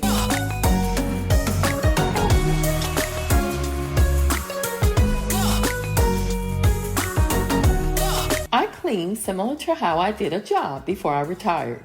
I was always applauded by my bosses for doing a great job, but some also complained because it took me longer to complete that job. My motto has always been, do it right the first time so you don't have to waste time doing it again later.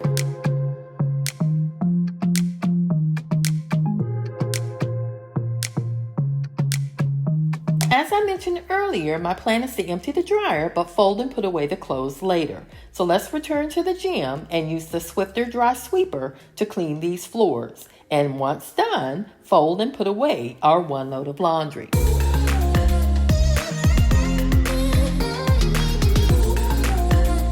While doing voiceovers, this is the point in the video where we lost power and access to the internet.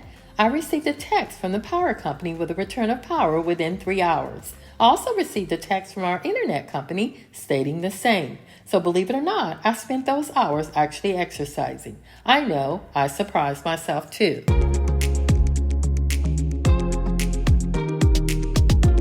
After exercising, the family and I played board games such as Jenga and categories. We continue to play board games even hours after the power returned. It was so much fun, but what wasn't fun was our oven didn't work after the power returned. I tried resetting it back to factory settings without any luck. It's a good thing we purchased an extended warranty last year due to a problem with the control panel, so it seems we may be without an oven for a few weeks. Thank goodness the other appliances are not a problem.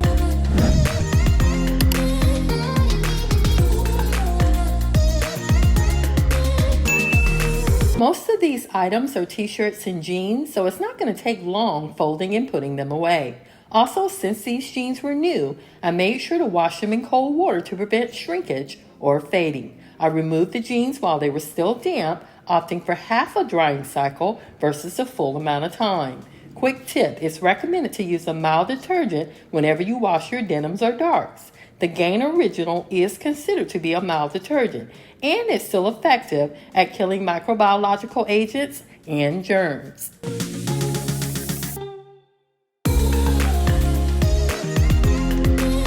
I still want to clean the half bath today and finish cleaning the stairs. So let's quickly store these items away and hang these jeans. There are several ways to store your jeans, but I like hanging them, matching the inner leg seams of the pants, and then folding them in half over the hanger with the waist and legs towards the ground. In my opinion, hanging or folding your jeans is up to you. It just depends on the amount of drawer space and vertical hanging space in your closet.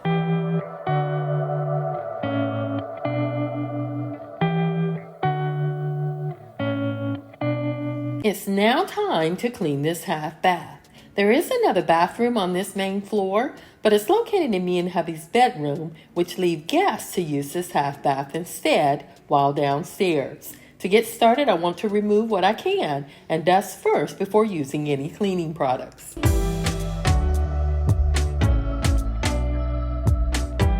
As always, I'm cleaning from the top down, ensuring to remove all the spray away glass cleaner. I then wipe the surface for a second time, including the outer frame of the mirror. After cleaning the sink, I'm going to use the same microfiber cloth to dry the top of the sink, clean the bottom of the sink, while also wiping down the wall art and moldings. This is just one way I extend the life of my cleaning products.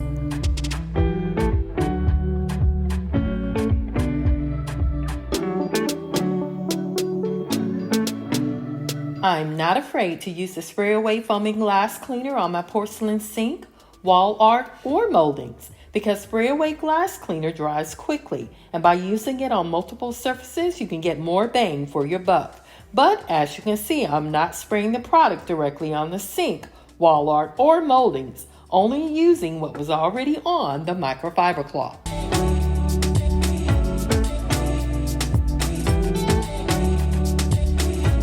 I also like using the non-bleach Clorox wipes on the sink, but especially like using these Clorox wipes on the toilet versus a microfiber cloth. And I remembered to wear gloves as I continue to clean the toilet, as toilets are a breeding ground for bacteria.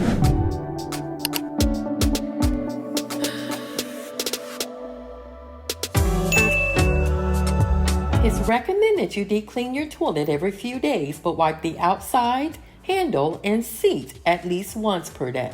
In my opinion, it really depends on your household. If you live alone, you may not need to clean it as often than if you have kids. Also, remember the golden rule for cleaning toilet bowl stains. Use non-alkaline products only. I rarely use cleaning products to clean inside the toilet. And when I do, it's my vinegar mixture, which consists of non-dish detergent, water, and white distilled vinegar. I try to clean all of the toilet brush holders at least once per month and completely dry the toilet brush before replacing it back in the holder. You don't need any special cleaners to clean the toilet brush holders. A non-bleach Clorox wipe works just fine.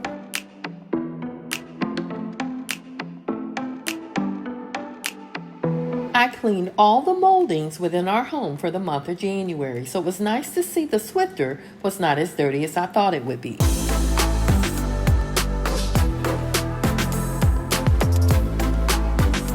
After filling this soap container, we'll replace the hand towel with a clean one, as well as a new trash bag. Then sweep the floors. I'm also going to mop these floors, but I plan to do that after cleaning the lower level of the double staircase.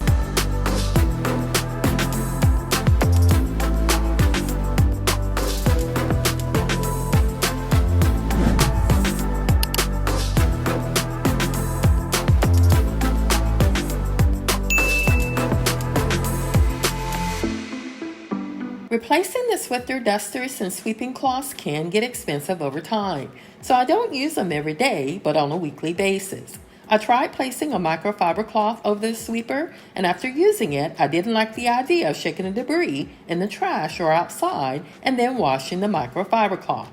I was also concerned about what was ending up in my washing machine, so although the extra cost is there, I like the idea of just disposing of the sweeping cloths and dusters as needed.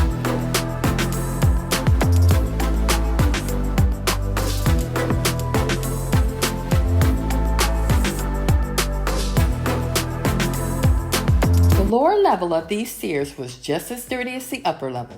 I've tried many different methods to clean these stairs, and using the Swiffer dusters are by far the quickest, easiest, and most convenient way to get it done. I do mop these stairs, but maybe once per month, because by cleaning them as often as I do, mopping them frequently is not needed.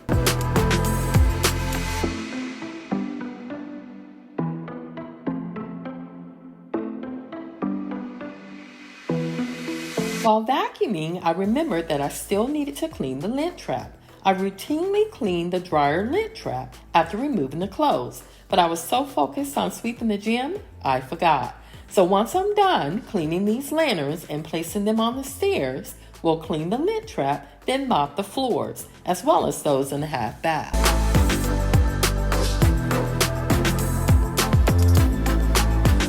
As you can see, my fur baby Max is watching as usual. While I was upstairs cleaning, he was hanging out with Dad and the boys. So let's hurry up and finish for today so he and I can hang out on the couch and watch some of our favorite shows.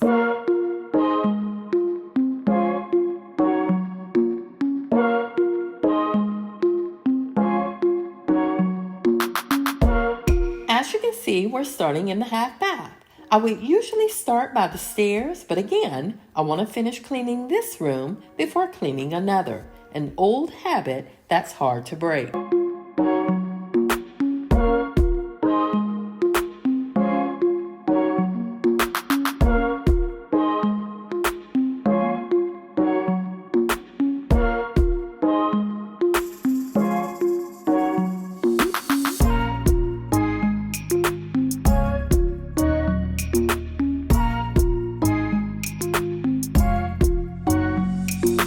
If you made it this far in the video, I want to thank you for watching Sissy's Faces. And if you enjoyed today's video, please remember to hit that like, subscribe button and share this channel with your family and friends. Again, thanks for watching, and I'll see you in the next video.